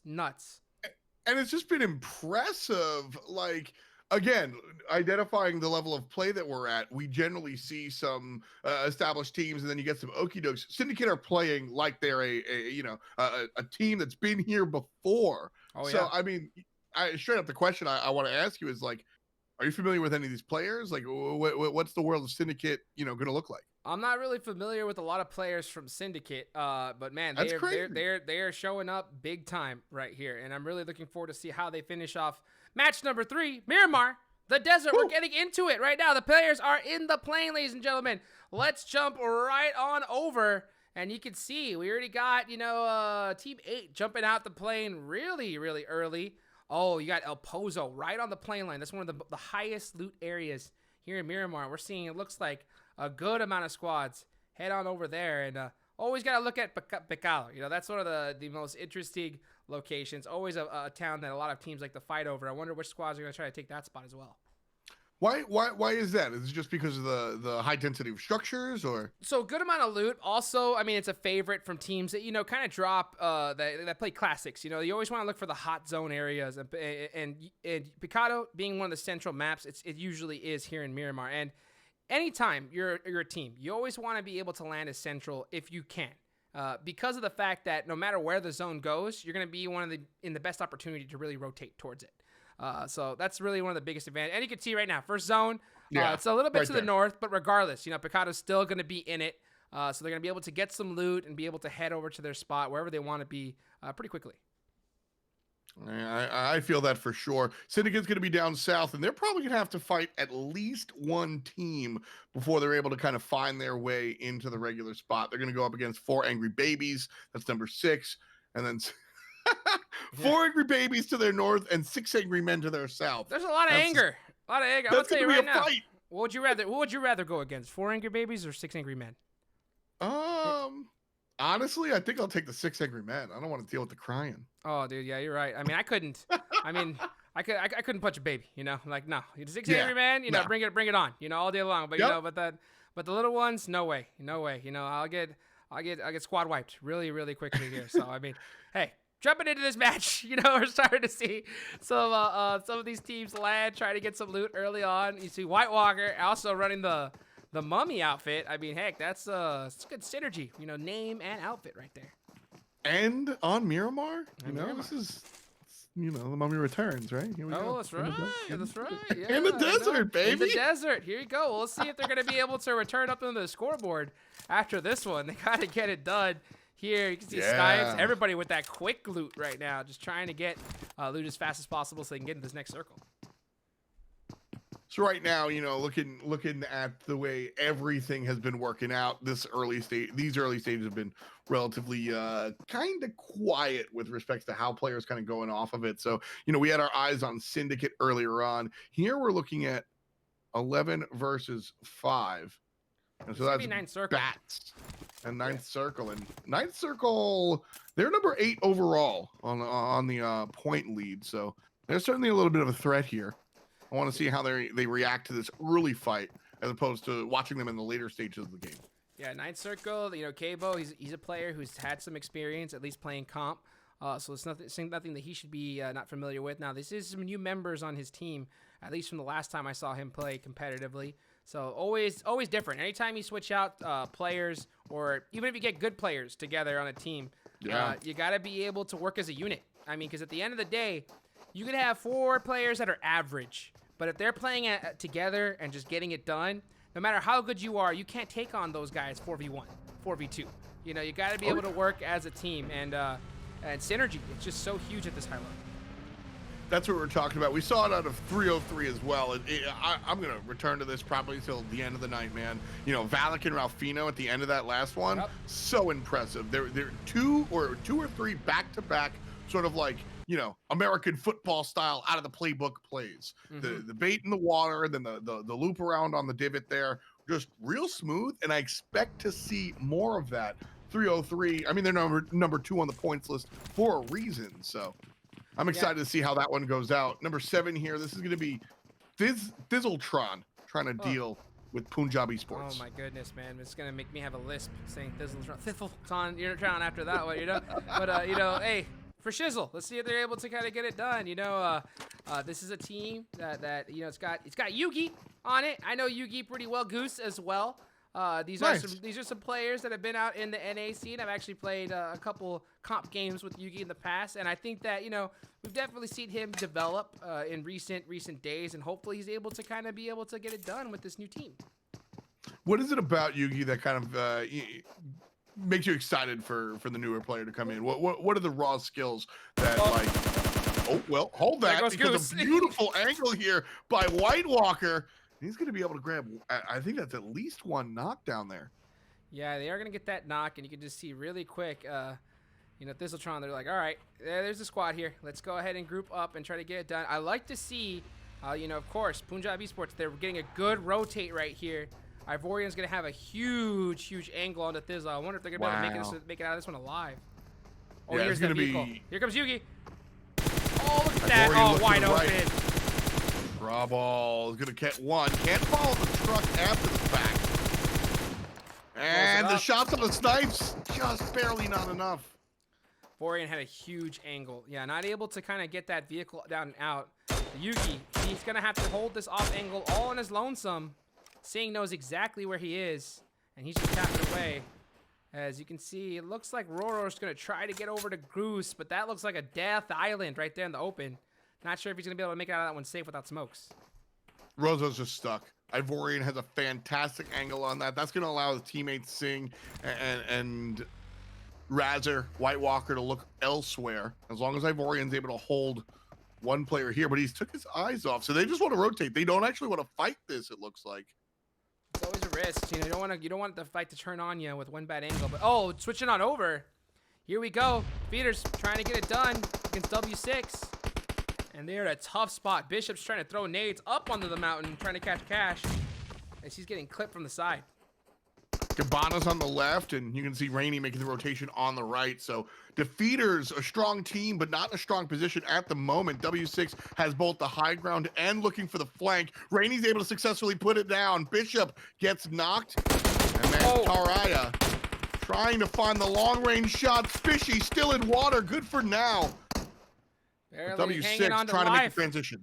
Barely hanging on alive right now. Cash has got just, oh, look at the angle right now. Defeaters, they are just in a world of hurt. It's just ghosty. Here comes the full sand 4v1. And that's it. Yeah, they're going to go all the way in. Done, son. Done. Beautifully played. Well played. Absolutely. You know, warning 6. I mean, they just had the much better position, great communication, and just, yeah, executed that perfectly.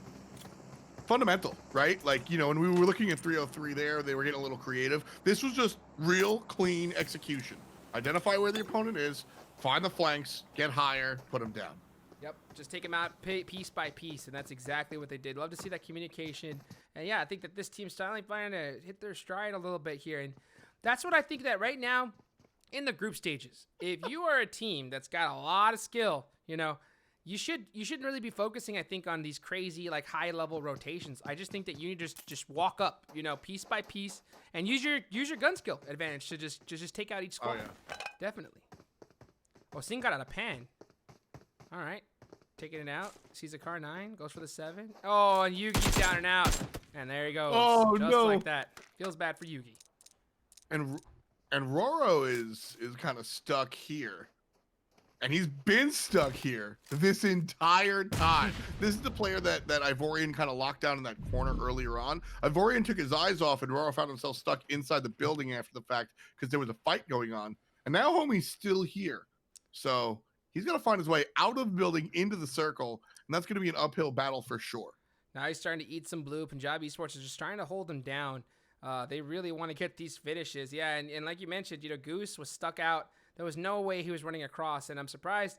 At some point, you got to just give up on the player. You know, you got to be like, hey, you know what, dude? You're just way too far out. There's just no way we can be able to get to you. But I love to see Punjab Esports still clearing this as a squad. They know that he's got to be hanging around here somewhere. They don't want to risk pushing in 1v1 and getting somebody taken out and thirsted quickly. Yeah, they're pushing this really diligently. But they're out of the zone right now. So I wonder at what point do they decide to give up and try to get circle? Punjab have kind of finished in the middle or the good side of the median the past 2 maps. And, you know, ooh, well, hold it. Roro's going to be discovered here. Let's see if he's able to cause any damage. I mean, even if he knocks somebody, there's no way he's going to get the 1v3 sitting here, so. and he's so low in health. I don't know if he can really go. Oh, he's got an M16 too. That's not the gun you want. He can't. I don't know if he can heal because it's going to give away exactly where he is, but he's going to have to. He has to. Can he scurry out of the bottom? No, no. That window. I mean, you can try to run out like a rabbit, but you're gonna get caught real quick. And I wonder if they hear that first aid. White Walker having a first aid himself. He's just gonna. They're just. I mean, Punjab wants this kill. I mean, they're like, we'll eat blue all day long. We'll use up all our utility. Oh, he's using bandies. Why is he not using it first aid? What is he doing? He's gonna be. Oh, what? No. Yeah. Okay. There you go. Switches to the first aid now. Now they had to have heard that. Yeah, they had to have heard that. He has 8 drinks. He has not boosted yet as well. So, oh, now here they come. Absurd. They're looking for him. Oh, he saw him. Right there side. it is. Saw him. There he is. Got him. Oh, AK all day. Yeah. No problem. Yeah, Roro tried to get it done with the M16 note, but man, I mean, Punjab, they talk about getting a finish. They worked for that one. You know, 3 eating a whole bunch of blue, but hey, that's one more point on the board. Who knows if that's going to be the difference maker? Oh, you seen the kill feed? Outsider from Impact taken down first.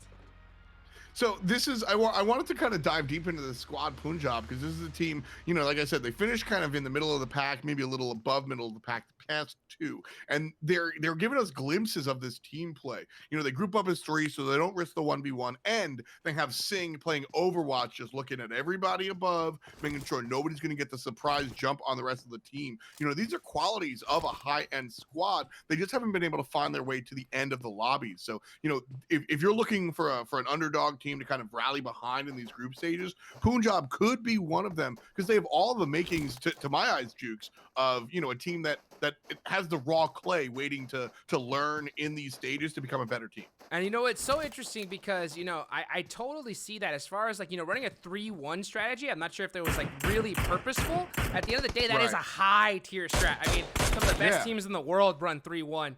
At the same time, though, I mean, I think the reason why, I mean, being outside in the zone that long, that's risky. I mean, that is a, that is a risky play. That's what I'm saying. It's like they've got these glimpses of doing the quote unquote right thing, and then they still have a little bit to learn here.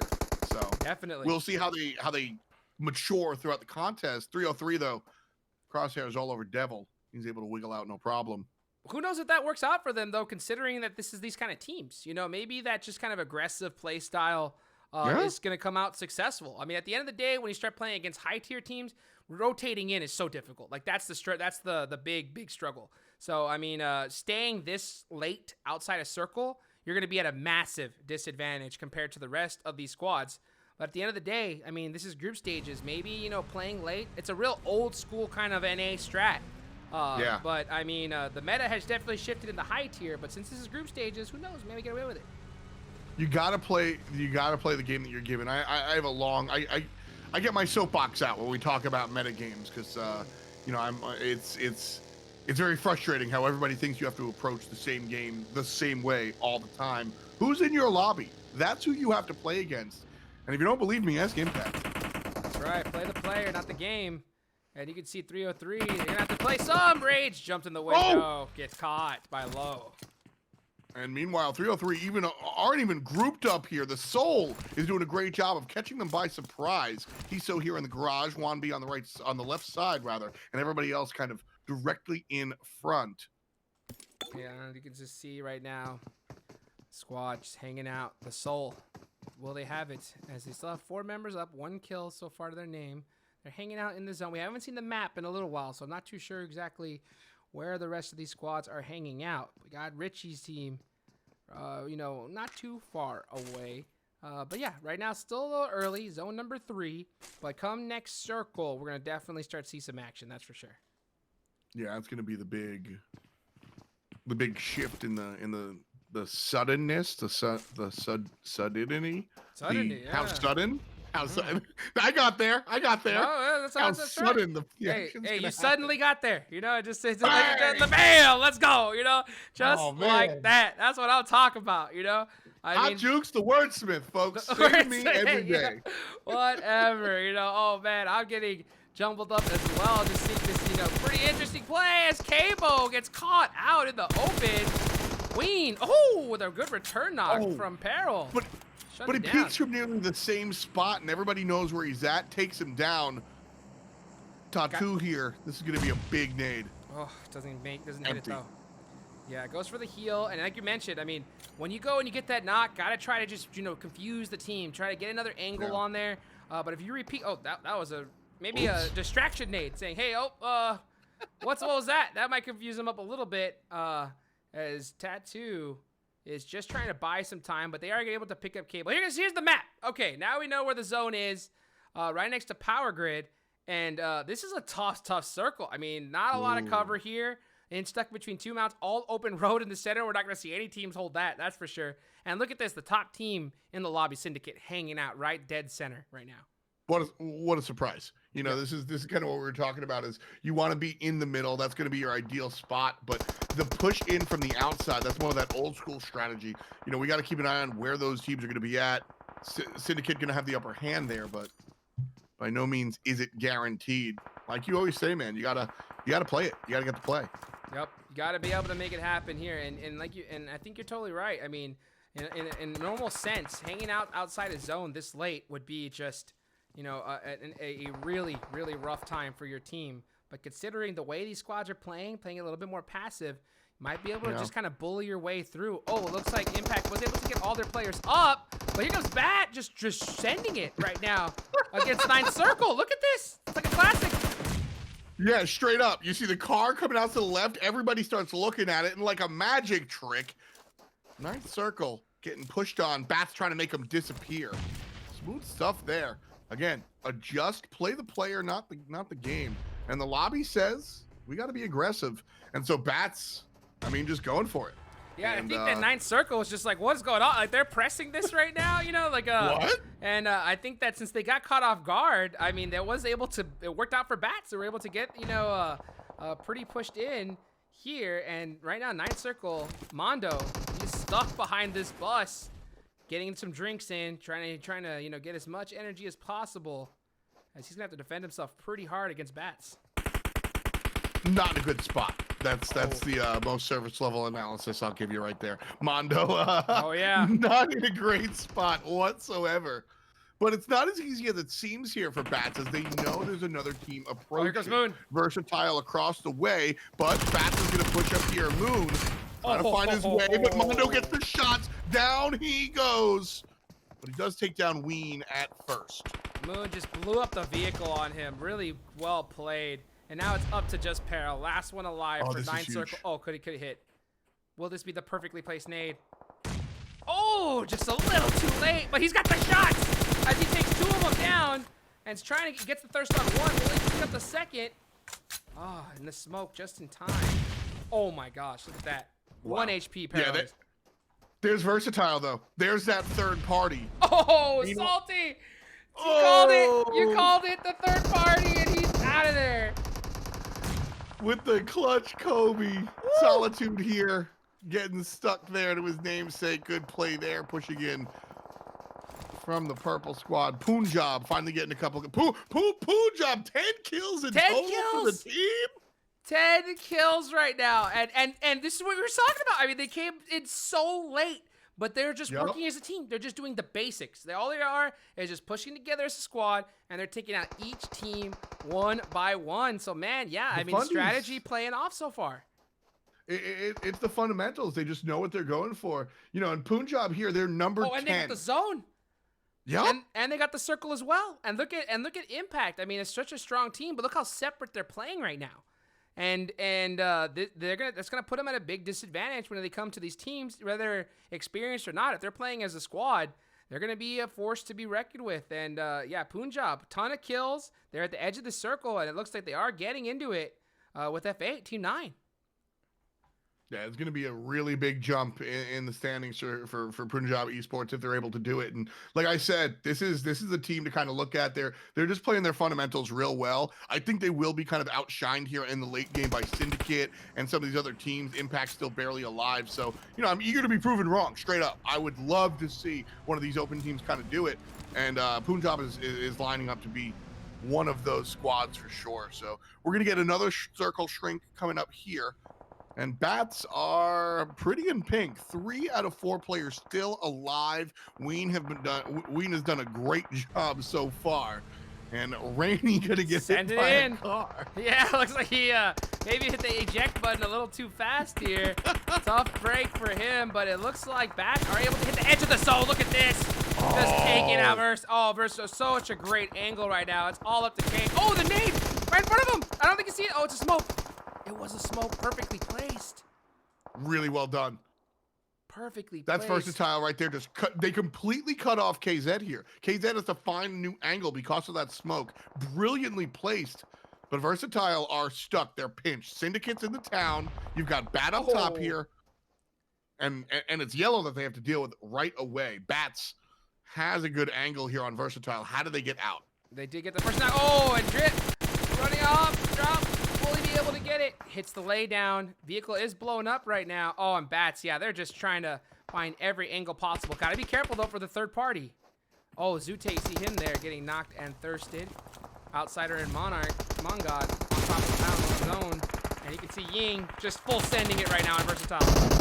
Oh, walking up, wishing he had some clones, but it's going to be trouble for Ver King. And King gets the shot. No regicide today. Versatile able to come on out. They're 2 players strong, but they win versus Bats. Man, hold it down. I mean, you got the Uzi out. You just got to hit some big shots, and that's exactly what he did. Their back was against the wall there, but still, you know, you can't. I mean, it's tough. You got to be able to push perfectly, or you're going to get taken out early. And you can see Siberia's got a big angle. The circle's about to shift. Wonder where it's going to go. Syndicate taking out Mongod. He's going to go down. Okay, here comes the blue, though. Oh! Oh, my goodness. The jump down. And it's all over for SK. Oh, Siberia forgot to bring his wings to this game. That's where you just hear the Mario music. Dum, dum, dum, dum. Yeah.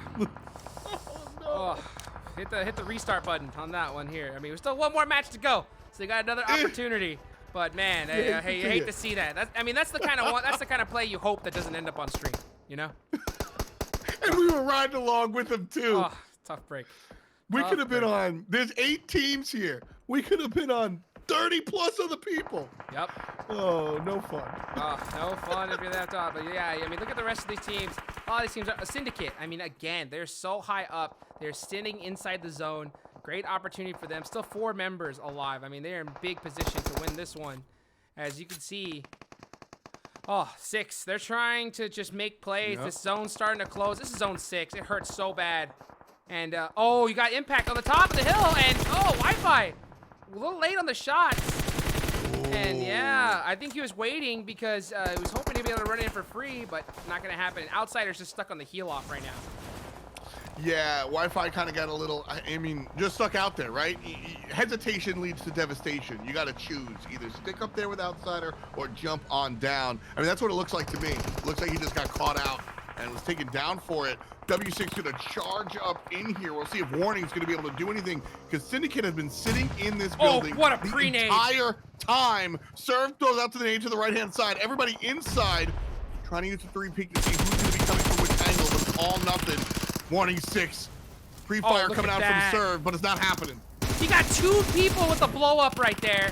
Such a play. And here comes, oh, Syndicate's just executing this like amazing. Look at this as a squad. Just getting it done. One by one. They're just playing it together, just as a unit. And they are just dominating right now, all these teams. And they're doing it and doing it well, as we say in New York. Like, this is a strong team, and I say this with the most respect. Look at this group of nobodies making themselves into somebodies. I mean, this is so much fun. Oh yeah, Radarin, D-Paint, sir. I mean, these guys are grouping up as a unit and just getting it done, and that's exactly how you're supposed to play it. That's exactly how you're supposed to play it. Great teamwork. It makes the dream work. And man, I mean, oh my gosh, 17 kills from Punjab Esports. I mean, turn up the volume, as these guys are just crushing it right now. I mean, like you meant, the strategy. I mean, they came in so late into the zone, but it doesn't matter. They just been coming in and just killing everybody. 17 kills. That's insane. You know, this is the storyline. You're watching this team. This is the team that's representative. This is a great open. B, because this is really what you see. You see a whole bunch of clown fiesta nonsense of teams doing like crazy stuff. You see teams like Punjab, which have clearly either played competitive before and you didn't know it, studied competitive, or are clearly locked into the scene. And then you have Syndicate, who are just kind of running the pool table here because they are clearly the Sharks. And we get a little bit of everything in this first group of A and B, and it's really exciting to kind of see. And like I said, straight up, this is my story. Punjab versus Syndicate. The nades aren't reaching, but Punjab have 4 players alive, and I think Syndicate are only 3. Yeah, and they have the zone as well. So it's Syndicate's at a big disadvantage right here. But you can see the smoke wall coming out. Great plays. They're trying to reduce the sight. Oh, they got a vehicle! And then they come running in! Razzer's got the angle, though. Oh, they were able to make it up. Oh, big plays coming out right now. Which team's going to get it done? Syndicate were able to push up right there. What an insane... Oh, and a great nade, too. Wow, that's big. White Walker and Razzer are cut down. That's gonna be the key for Syndicate if they win this battle. Keep an eye on Ivorian though. He's over further behind, and he's got a long-range rifle. Keep it He's out, gonna be the savior for Syndicate. Oh, so close. Nice All it dodge. takes is one grenade, and that would have been it for them right here. As, oh, this is going to be a close fight. Syndicate and Punjab are just going at it. 3 teams left alive. See Ivorian over that hill. If Syndicate full send, Ivorian cuts down everybody by themselves. This is that 3-1 play you were talking about. We were questioning if maybe it was just kind of happenstance outside of the circle. Now it's clear that it is a dedicated strategy. Hisu, the only one alive here for the hope. Oh, look at this nade. Excuse me. Oh, baby. Kobe. There goes 2, and here comes Punjab with a 4v1. Gonna get it done go. here. And that is it. It is all Punjab Esports. Look at those kills, baby. Woo! 20 kills on the board. That is by far, so far, a group stage record, and I think that one is going to hold it down as we go over to the scores. Let's check it out. As you can see here, first place right now, Wow. Syndicate, Punjab, though, taking second place with 53 points. Wow. I mean, what a game. That's what I'm saying. Punjab going into map number 3 was sitting at 10 with 13 points. In one game, they catch up by 40. Fantastic, or excuse me, by 20. Fantastic play here from Punjab to go from 10th overall to number 2. I mean, man, these two teams are just coming in hot right now. I mean, look at Syndicate, 37 kill points over 3 games. I mean, oh baby. I mean, that's over 12 pretty much per game. And Punjab 26 as well. I mean, these teams are really crushing it. I mean, again, teams that we've seen that have some players, at least in the North American scene, that have been played in the past. St. Germain, 9th Circle, kind of struggling as well. Thizzle, and as well, Impact. 2 kills. Yeah. 2 kills for Impact. 15th place. What's going on? I mean, again, if you're I don't have the stripes on my shoulders to be able to say this, so maybe you can agree with me, but if you're a team, the level of Impact is, you can't be 15 overall after 3. Ooh, I'll tell you what, you don't need to have stripes to say that. I mean, that's a fact right there, so not sure exactly what's going on. Hopefully they're able to kind of be able to get it together. Still one map left. One good chicken dinner with a bunch of kills can definitely throw you up the leaderboards right here, considering first place, 20 points. Now consider this. You got a first place right here. Look at this. 6th place, the Soul, only has 26, right? So a chicken dinner, I mean, it's still anybody's game. Only the first day of group stages, but man, you definitely want to start off strong. So hey, great game, great match so far. Still one left to go. Let's go. So Yeah. We'll be with you guys right after this quick break.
Welcome back to the PUBG Mobile Club Open here on PUBG Mobile. It's your boy F. Dot, joined here by one and only Hot Jukes, and we've got some hot games, man. Had some hot games, 3 down, and the last one, it looks like it's just beginning. So F. Dot, let's just jump straight into this one, and here we go. The plane is getting on moving. It looks like it's going from George all the way to Novo, so both crates are now going to be in play. I mean, this is pretty much, I think, the best plane path for a lot of these teams. I mean, they can go to almost anywhere they want right here. So let's get it go. Last one of the day. Yeah, we've seen a couple of different drops here. Don't forget, this was the first. We played on Erangel the first match. Then we did not go to Vikendi today. We saw Miramar and the other one in between. So 2 times of this one. And now this is a lot different than map number 1, because map number 1, a lot of times you're feeling the pulse of the players of the game. I expect to see Syndicate to drop really aggressively. What does that mean on this map? Where are they going to go? So why not? I mean, like, if they're going to go anywhere, I mean, it's going to most likely, be crates. And it looks like that's exactly where they're going. I mean, if you're playing in kind of like a classic, crates, pachinki, those are the favorites, I think, from a lot of these big name players. And it's, I think we're starting to see Impact head over to pachinki as well. So it's, or it looks like they pass it up. Not really too sure the strategy. Oh, but look at the zone. First zone heading over to the west. So Syndicate, I mean, they're in crates and they're sitting pretty right now.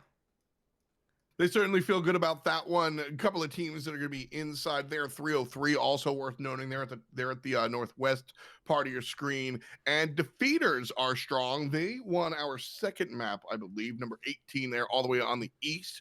So we want to keep eyes on them as well. Where are my, I think group favorites here? Punjab Esports. They're at the bottom right, over there by Milta. Right. You know, they are hanging out there, just looting right now.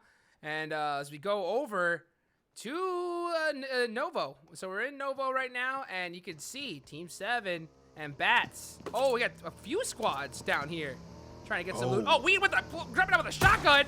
Pump, baby. Gets one. Will he get the double? Got him. Got him. And the finish. Easy for Finch. Just like that, Powerful have their squad cut down in half. Vados still alive, and Dane just barely. Oh, too strong. Oh, but Dane does take out one of the members from Bats. So that is, that's an interesting important play. trade. Yeah, important trade. With the P92, with the pistol, pops a couple shots. And hey, no, sir, get away from me, and runs That's on the James back. Bond right there. Yeah, that was, I mean, that was some Jason Bourne stuff right there. As you know, Wayne is taking off. I mean, he's only got a shotgun and a pistol to his name right now. Not the kind of kit you want. He's like begging for a gun right now. Well, I mean, to be honest with you, again, play the hand you're dealt.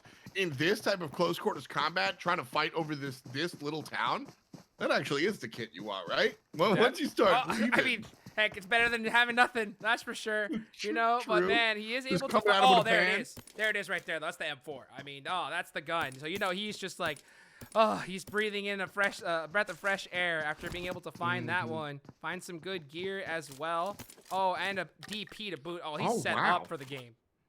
Yeah, this was a good chest. This is the house, wasn't it? This is the house right here. He's just like, oh baby, I got all the good. He's got a backpack now. Looks like he found a tac stock. Thirsts the weapon to get all the ammo he possibly can. Yeah, this house was stacked over here by Novo. Got the red dot. Feels good there for sure. KZ's going to be down, but Bats still has 3 players standing. Man, they're separated. ThizzleTron. Dude, ThizzleTron has been separated a lot. Snipes finds himself left alone often. Yeah, they got to be really careful at this high level. Ying, punching the air right now. Very frustrated for losing one member. Not feeling too happy about that one. And hopefully that he's getting anger, his exercising. He's got to challenge it. He's got to channel that anger, right, into positive energy to try to take out ThizzleTron. But man, ThizzleTron, they're looting a little scarily right now. Kind of running out in the open. Got to be real careful not to get caught out. Nobody else around them. They are playing careful as they should, but there's nobody to really punish them anywhere near. But this type of discipline, again, I was talking a lot about fundamentals with what 303 were doing earlier. I think it was on map number 2, where they we're just clearing corners as a team, etc. You know, that's what we're seeing ThizzleTron do here, and they haven't been as successful. So to see them kind of sweep out this town here the way it's supposed to be, even though there's no threat, that's us with caster fishing. They have no idea, and so to see them playing it right is really that's a nice look.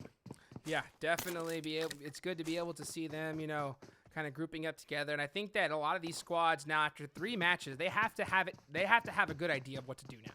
You know, like whatever strategy that they were doing and found out it wasn't working, they're gonna be able to at least have a strong idea of how these squads are starting to play. And to be honest with you, if I were in this sitting here, if I were just to be in this game, I mean, I'm playing it like it's a classic, to be honest. I am just doing old school NA strategies, just playing together and just using our gun power to push through. I mean, at high level, you're really focusing on zone positioning because these teams are just so good at fighting, you know?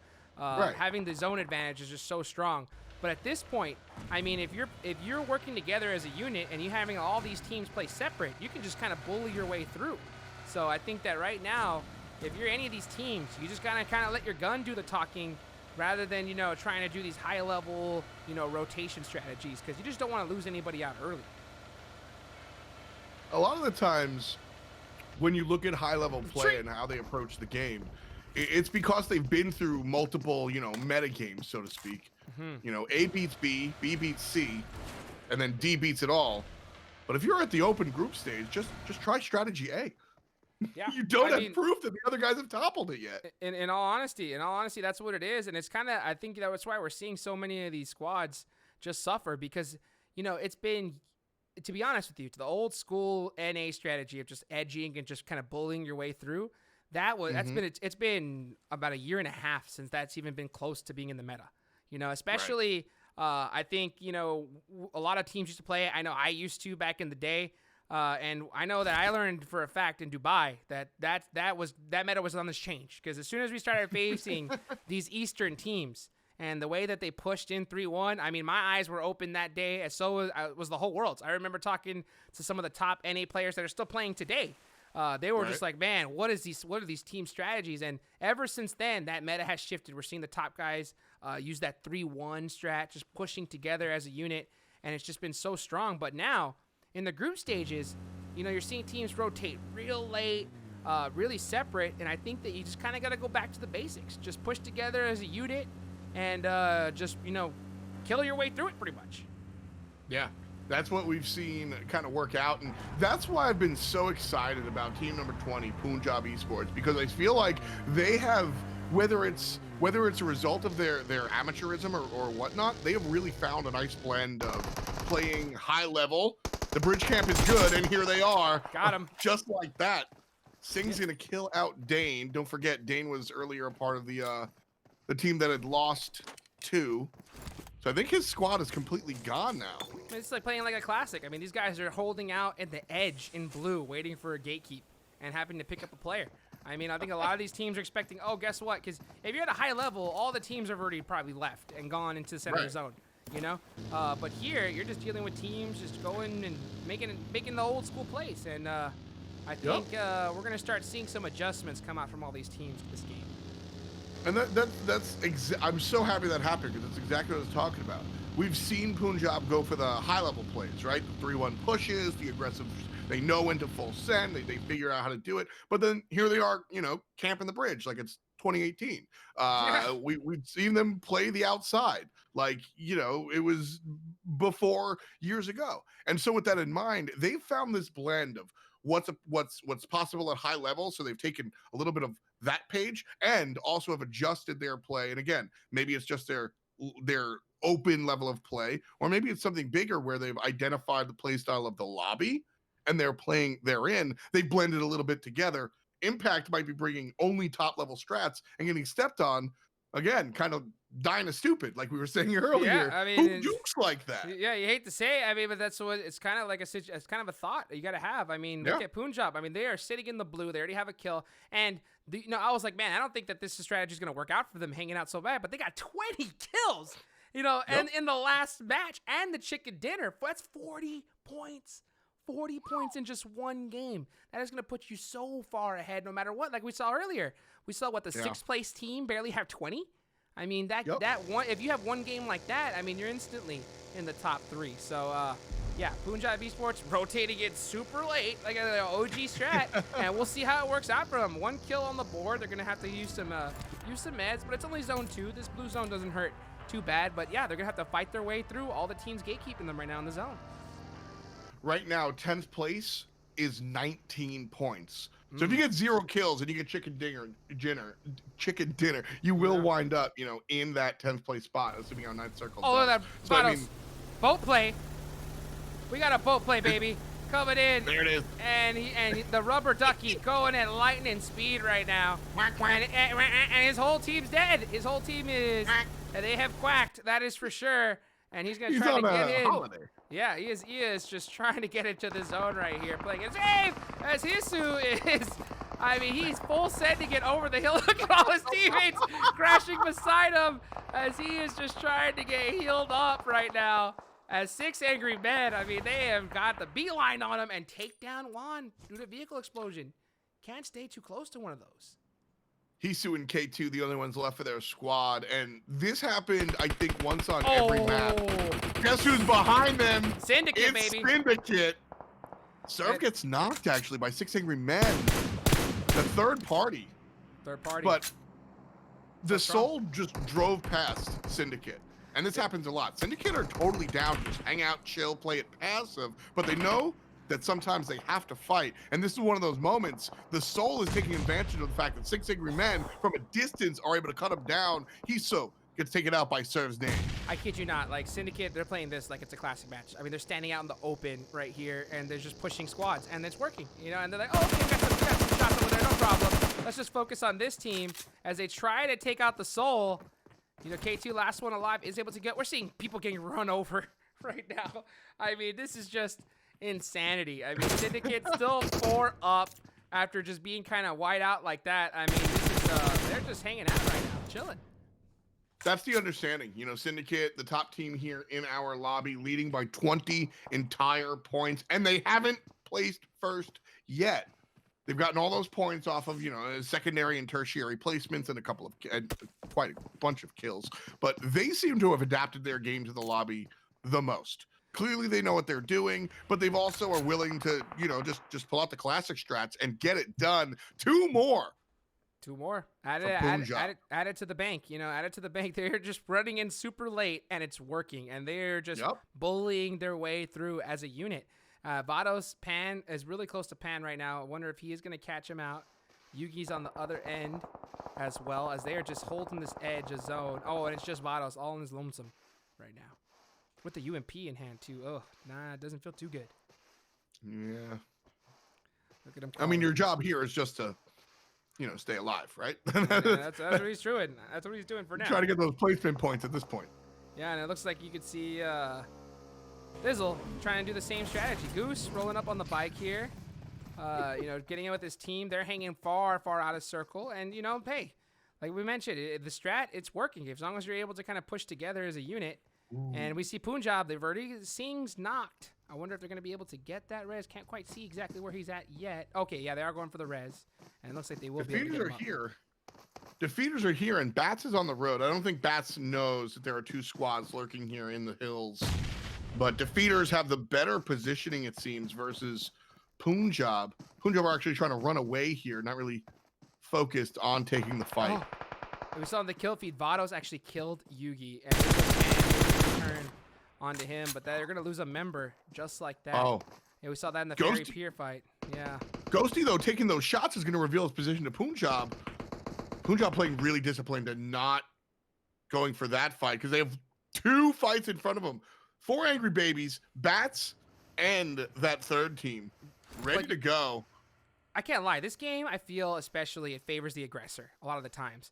And you see how every one of these teams that are surrounding them, they're just snaking their way in, just trying to do it. And Punjab, they are just playing it aggressive. You know, no matter what, they're just kind of standing up, making plays, while the rest of these teams are trying to play this passive. And I think that might give them a big edge on the rest of these squads. Certainly going to be. You know, look how healthy Defeaters are, though.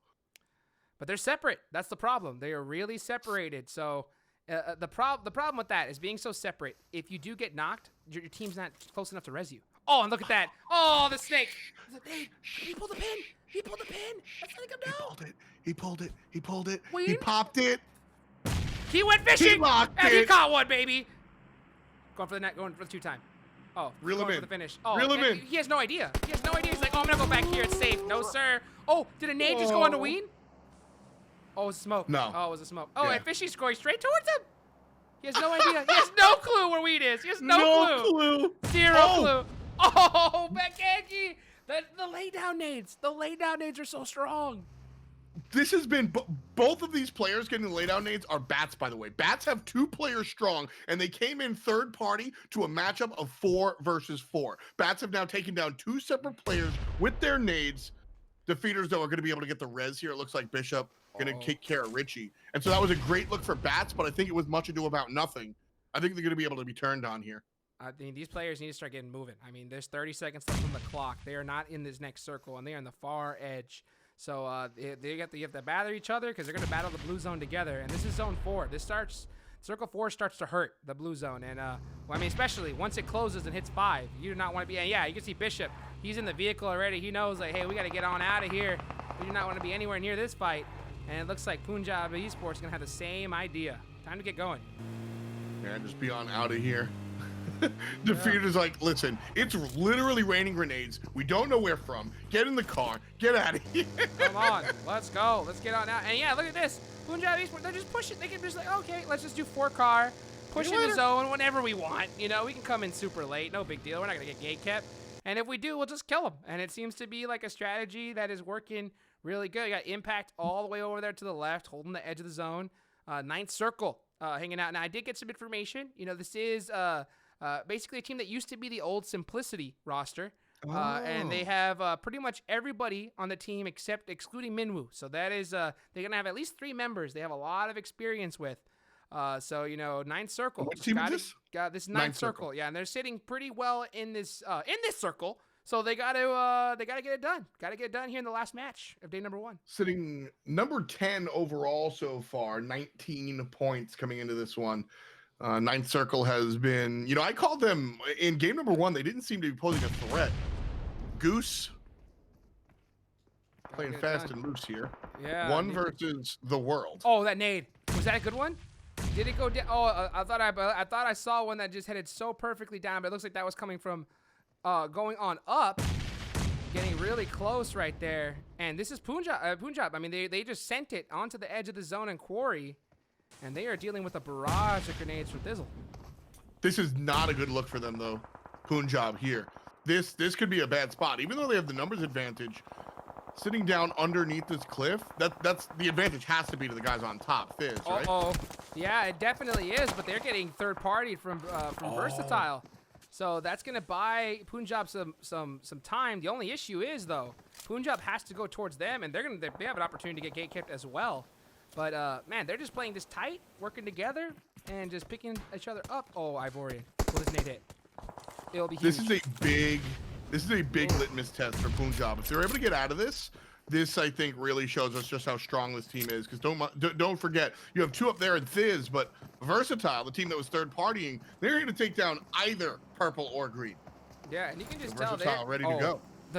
The Car 9 8X, come on, for the one time, gotta get it. So rare to see a snipe on stream because it's just so fast. You know, to be able to use one at this high level, it's so quick and it's so difficult for observers to catch it. We do hear some shots come out. Nothing on the mark, though, as Pan, he's just stuck holding this angle. Nowhere to go. He's got his teammate Goose right beside him. Oh, he's got to get moving, though. The zone has shifted. And, yeah, it does go on to Versatile and as well as 9th Circle. So all these teams are hanging out really well. But we see Syndicate, Punjab, a lot of teams, big teams are out of this zone, and they got to push their way in. And look at this, You know, Impact hasn't had a great day, but 303 certainly have. Beautiful nade from Versatile. Zute is going to go down. Wi-Fi's here. Shows up, looks to res his teammate, but can't. Knocked as well. Well, here comes the rest of his team. Outsider shows up. Yeah, here comes Outsider and Mongod. Quick smokes. Outsider goes for the res. You can see, like, Mongod just kind of holding different angles, making sure there's nobody on top of the hill. Yeah, and able to get this res off pretty easy right now. Oh, but is that drive up? Oh, here comes Punjab. Just Here they come. all in, baby. But All they're going in. on to No violence Versatile. just yet. Yeah, they're not able to find the kills just yet. Look at this. Impact coming out on the north side. And Ivorian, the whole team grouped up here. But they have to worry about Versatile, who is spread out. I like the what a nade. positioning here. They were able to take down White Walker, 3 alive. Oh, so many squads are coming up right here. Look at this. The drive-by. 303 coming into play. Oh! Oh, my goodness. And there goes the whole squad, just like that. 303 out of here. Taken down. 303 with the furthest outside of the ring. Show up, and they get put down. Don't forget, 303 are number 3 overall. That's going to be a big deal. They get taken down 11th. And so that placement will hurt them in the overall points. I mean, talk about a full send. They did. They definitely went for it. You can see. Pedal to the metal. Yeah, pedal to the metal. Not working out for them, unfortunately. It's up to Versatile. They have the best position right now in this compound, and they're just trying to protect it. You see the nades, smokes coming out, pre-fire from Salty, as Impact able to get everybody up, holding this edge of the zone right here. This is a tough one right now. So many squads just grouped up right now. Oh, a shot from Ivorian. Good spray. All that noise coming out from the other side, and that tells a lot, right? You can hear a second gun battle going on. That's 16 versus 7. So that's ThizzleTron, or what's left of them, taking on Warning 6, who's very, very healthy. And so Punjab knows that they have a fight directly in front of them in Versatile, and they have 13 next to it as well, with Impact just barely alive. But they also have to worry about that secondary fight. Because if that fight, once that fight ends, whoever wins, either 7 or 10, they're going to join and be the ultimate third party to this scrum that is this little town. Yeah, 1 nade is all it takes onto them. But, I mean, look at Punjab. They have 6 kills so far. Regardless, even if they go out, that's some major points on the board. They had a great day number 1, regardless of where they end up in this last match. But you know they're not done yet, as they're trying to put in work. And you can see Bana taking down Pan. Here come the nades on the Syndicate. As this circle starting to close, circle number 5, only 20 seconds left before it starts closing. By the way, Warning 6, they have been pretty sneaky. 16 kill points, 16 place points after 3 maps. You know, that's kind of really, really average.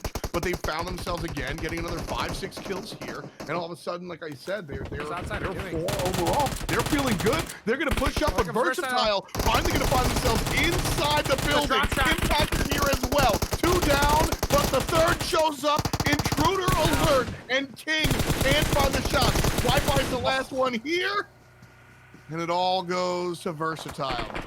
I mean, there's not much that Impact could have done right there. Versatile is just so much better, you know? I mean, like, that. Oh, I didn't say that. I'm not touching that one.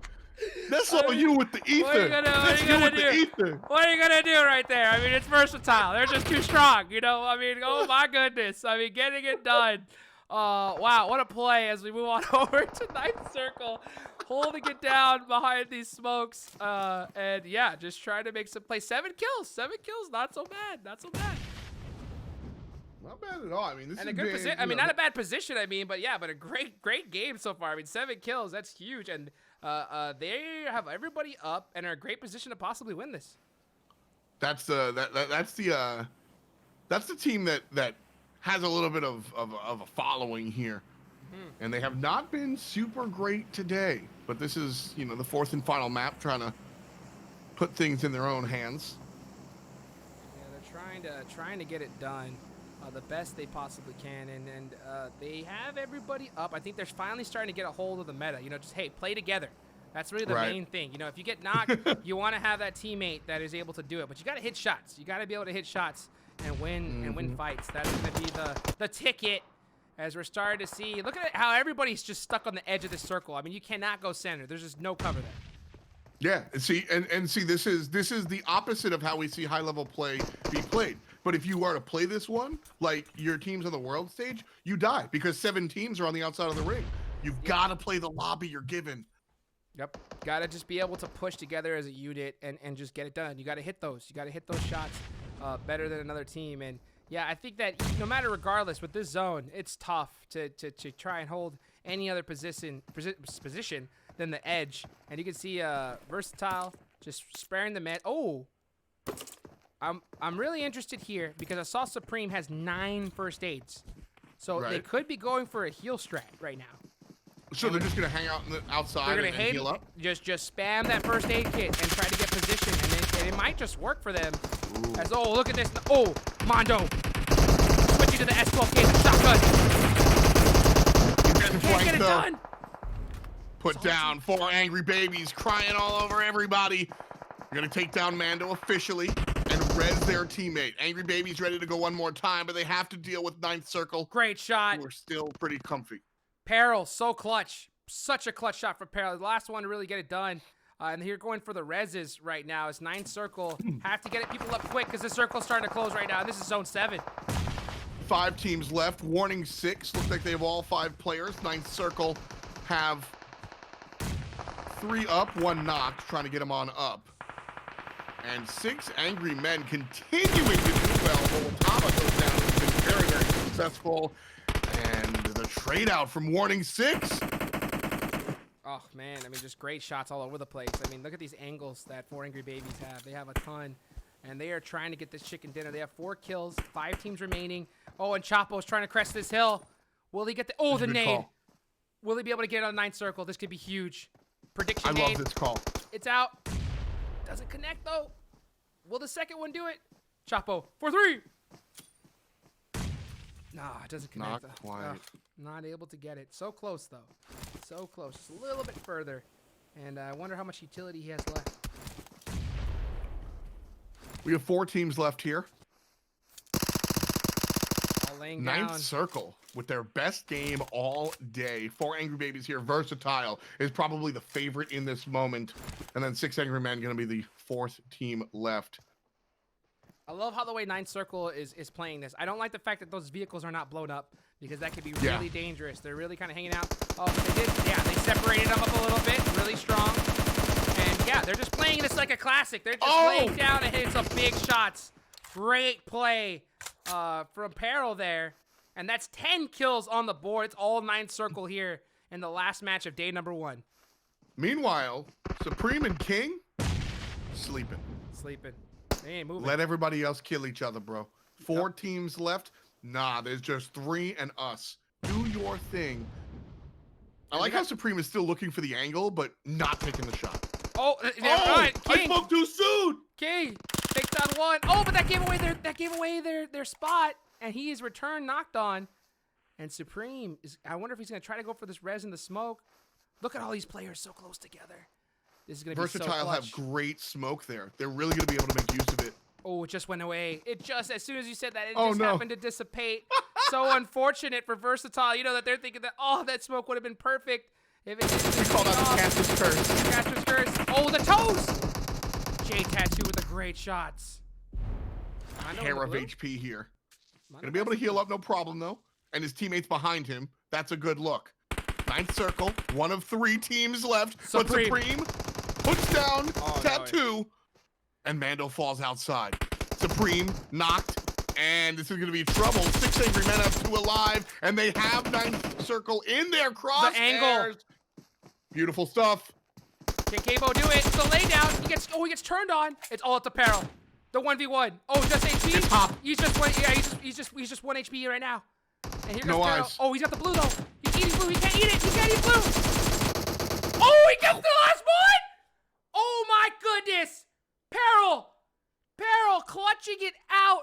What a kill. 14 kills for 9th Circle. That couldn't have gotten any closer right there. I mean, that man had no health. Peril getting it done. What a play. Beautifully done. I mean, that was the last bullet, like you said. Incredible amounts of you know, stick-to-itiveness there, if you will. Like, what are you supposed to do there? 6 angry men try their best, only wind up with 5 kills in number 2. And then Versatile, who were very passive in that late game. King's able to claim 4 for himself, and Salty gets the double un, but 6 in total for our 3rd place team. So, Man. you know, I guess the other squads that we want to look at here is Syndicate. They wind up just 3 kills in 7th place. So quite a little different map number 4 here than we've seen from the rest of them this afternoon. Yeah, I mean, regardless, they crushed it today. That is for sure. I know that, Ninth Circle got to be feeling good to be able to get a chicken dinner here at the end. And who knows, this could be that tipping scale to say, hey, you know what, we're starting to kind of understand these squads and, try to come in back the next time that they're able to play right here. But, man, great day of matches. Great day of matches here. Man, F. Dot, pleasure to be able to cast with you here a little bit, man. I've had a blast so far. Yeah, it's been awesome. Thank you so much for having me, and like I said, perhaps more importantly, for carrying me. No, not some at good all. games though. Yeah, definitely. Let's take a look at the scoreboard here as we have a total of first place right now. It is gonna be none other than Syndicate. I mean, can you blame them though? Wow. 81 kills, just straight crushed it here today in today's matches. Yeah, again, taking a look at these squads, Syndicate wind up with 40 kill points and 41 place points. They've looked really, really strong. That fourth map, maybe they took it off a little bit. But Punjab Esports, kind of a team out of nowhere coming through and finding themselves in second place. And that's the stuff I like to see. I was excited to kind of see that one rock out. And hopefully they're able to kind of keep this momentum, because this is just day one. I think we have 5 days in a row of group stages. Oh yeah, I mean, we got a lot of games left to be played. That is for sure. But man, Ninth Circle, that chicken dinner, that pushed them all the way up to third place, 53 points on the board. And yeah, I mean, still a lot of teams that we saw struggle. Got to be able to come back strong on the next day if they're looking to progress in stages. But man, I mean, so far, great tournament, great group stages. I love to see some of these newer squads really come in hot and basically just get it done here. And I wonder if, like, some of these teams has to be their first time ever playing at this high level. And man, I mean, it's definitely a different game that's being played. That's for sure. Yeah, no, and like I said, that's if you're truly a lover of the game, that's where you get dirty in the group stages. Punjab Esports is going to be the teams that I go back to and back to and back to, because again, they clearly have watched the VODs. They clearly know what the high-end teams do, but they also have, whether it's just an indication of their amateur level of play because they're just doing some of the stuff that everybody else is doing, they have this perfect blend, Jukes, of what we want to see and what we need to see. And that's why they find themselves in number 2, whereas Impact, again, like, no disrespect, no need to beat a dead horse, but they've approached this game perhaps in the wrong way. Maybe that's why they find themselves 15 overall, because they're used to this level of play, and that's just not what they're being served. Totally possible. Not sure exactly what's going on, but something definitely needs to change in their next day if they're looking to possibly move on. But yeah, Punjab they play strong together as a unit. Yeah. At the same time, though, I think that, once they start progressing, if they do progress on to higher stages in this tournament, they're going to notice that, hey, guess what? Staying outside of zone for late ain't going to work against some of these better teams, baby, because they will gatekeep you like crazy. So, hey, at the end of the day, though, it's all a learning stage. This is a great, you ain't going to get any better practice than this. I mean, because technically it ain't practice. I mean, this is the real time, baby. So I mean, like, at the end of the day, I mean, this is a huge learning experience, I think, for every single one of these players, regardless of how long they've been playing. This is the fun stuff too. This is just the group stages. We've got 5 days of this. We're going to see all these groups play against each other, and then we're going to go to the semifinals. So that's the top 24 teams. So if you're able to find yourself, in the middle and a little bit above that, you can make your way to that secondary stage. And then, of course, the finals is just going to be top 16, everyone in one lobby. So looking at the way this works out, I mean, this is exactly like you said. This is not practice because you're on the big stage, but this is, why are you scrimming to be here? Yep. Absolutely right. All the hours that you've been put in is for now. I mean, there's no other opportunity. There's no excuses. And at the end of the day, you are just trying to kind of rank up high enough to be able to move on. One chicken dinner is probably all it takes to be able to get there.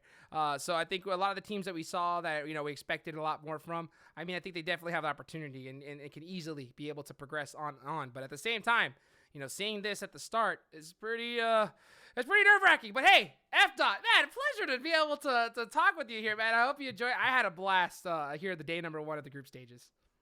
Yeah, again, thank you so much for having me, kind of jumping in not only to the PUBG world, but specifically the mobile world. It's a lot of fun, and I'm excited. I'm going to be here tomorrow as well, and then we'll have some other people kind of jump up in the seat. But again, it's been my pleasure here. I want to shout out Jukes for helping me out on stage. I want to shout out Jukes for helping me out backstage. I want to shout out Jukes for helping me prepare to be on stage. I want to shout out everybody else in chat. for actually putting up with Jukes and everything that he does here on the show. That's a big one. I think that's it for us today, huh? Yep, that's going to be it, man. Thank you so much. Guys, everybody, thank you for watching. That's going to be it. Make sure you go ahead and follow, of course, all the social media. Follow the PUBG Mobile Esports channel, the Twitter, the Twitch. Follow F.Dot on Twitter as well. And if you happen to see something that we like, hey, throw us a tweet. Easy retweet. Easy retweet, baby. So, guys, been a pleasure. F.Dot, you're the best. Take it easy. See you tomorrow.